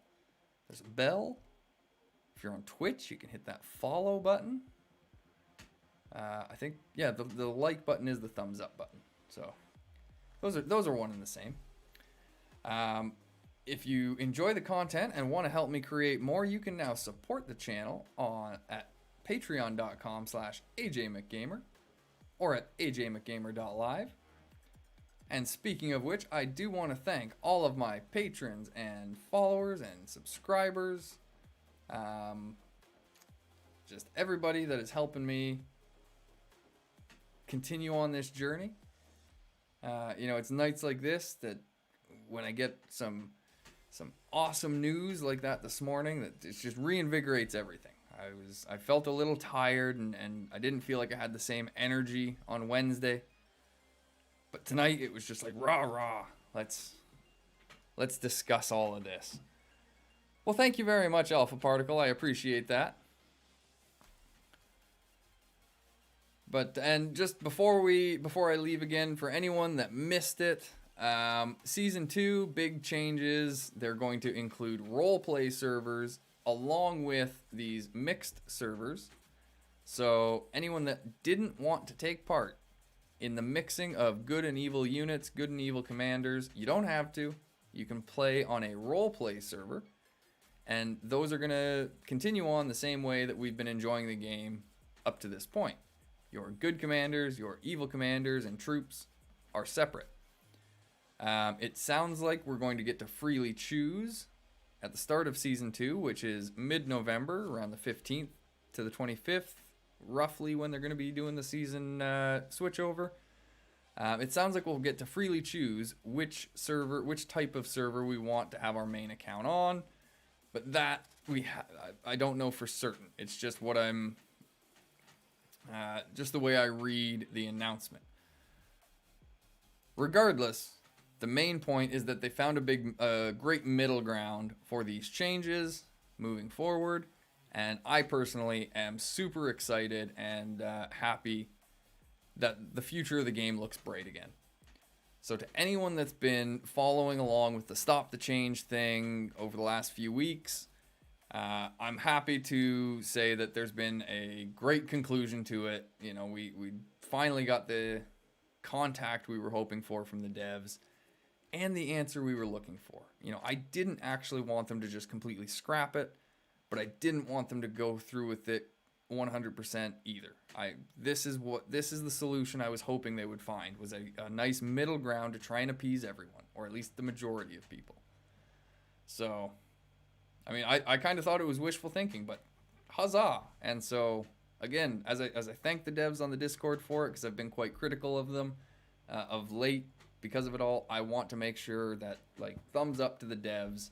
Thank you guys for this one. They listened, they implemented a great change, and they do value our feedback, it seems. So, Huzzah for the game.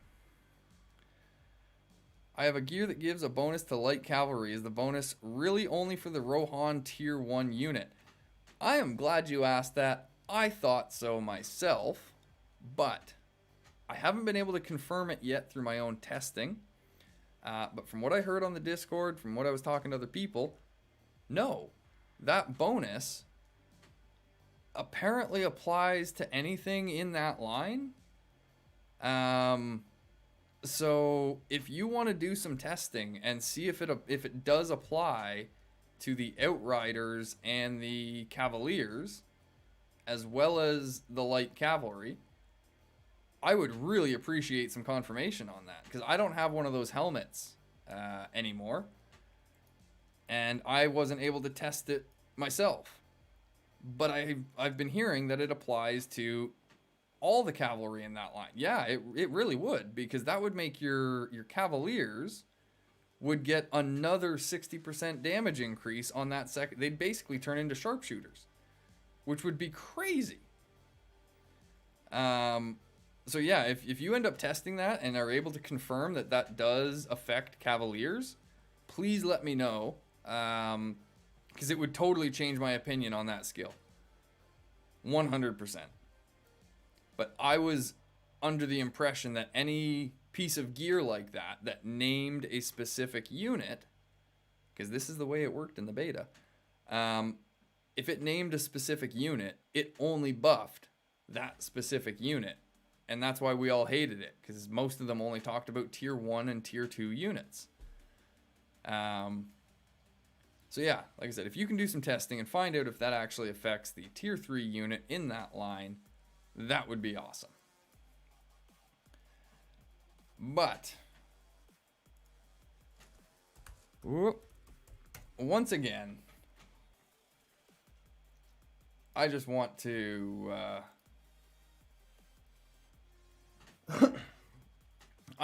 thank everybody, all my patrons: Eric Ramos, Will Connor, Cody Regan, King Dead, Lady C. The support on Patreon is amazing. We've got the unknown user was our first Twitch subscriber. King Dead is a subscriber on Twitch. Cody Regan, or not Cody Regan, William Connor is also, I think he used his Prime sub on Twitch. So thank you very much once again for all the support.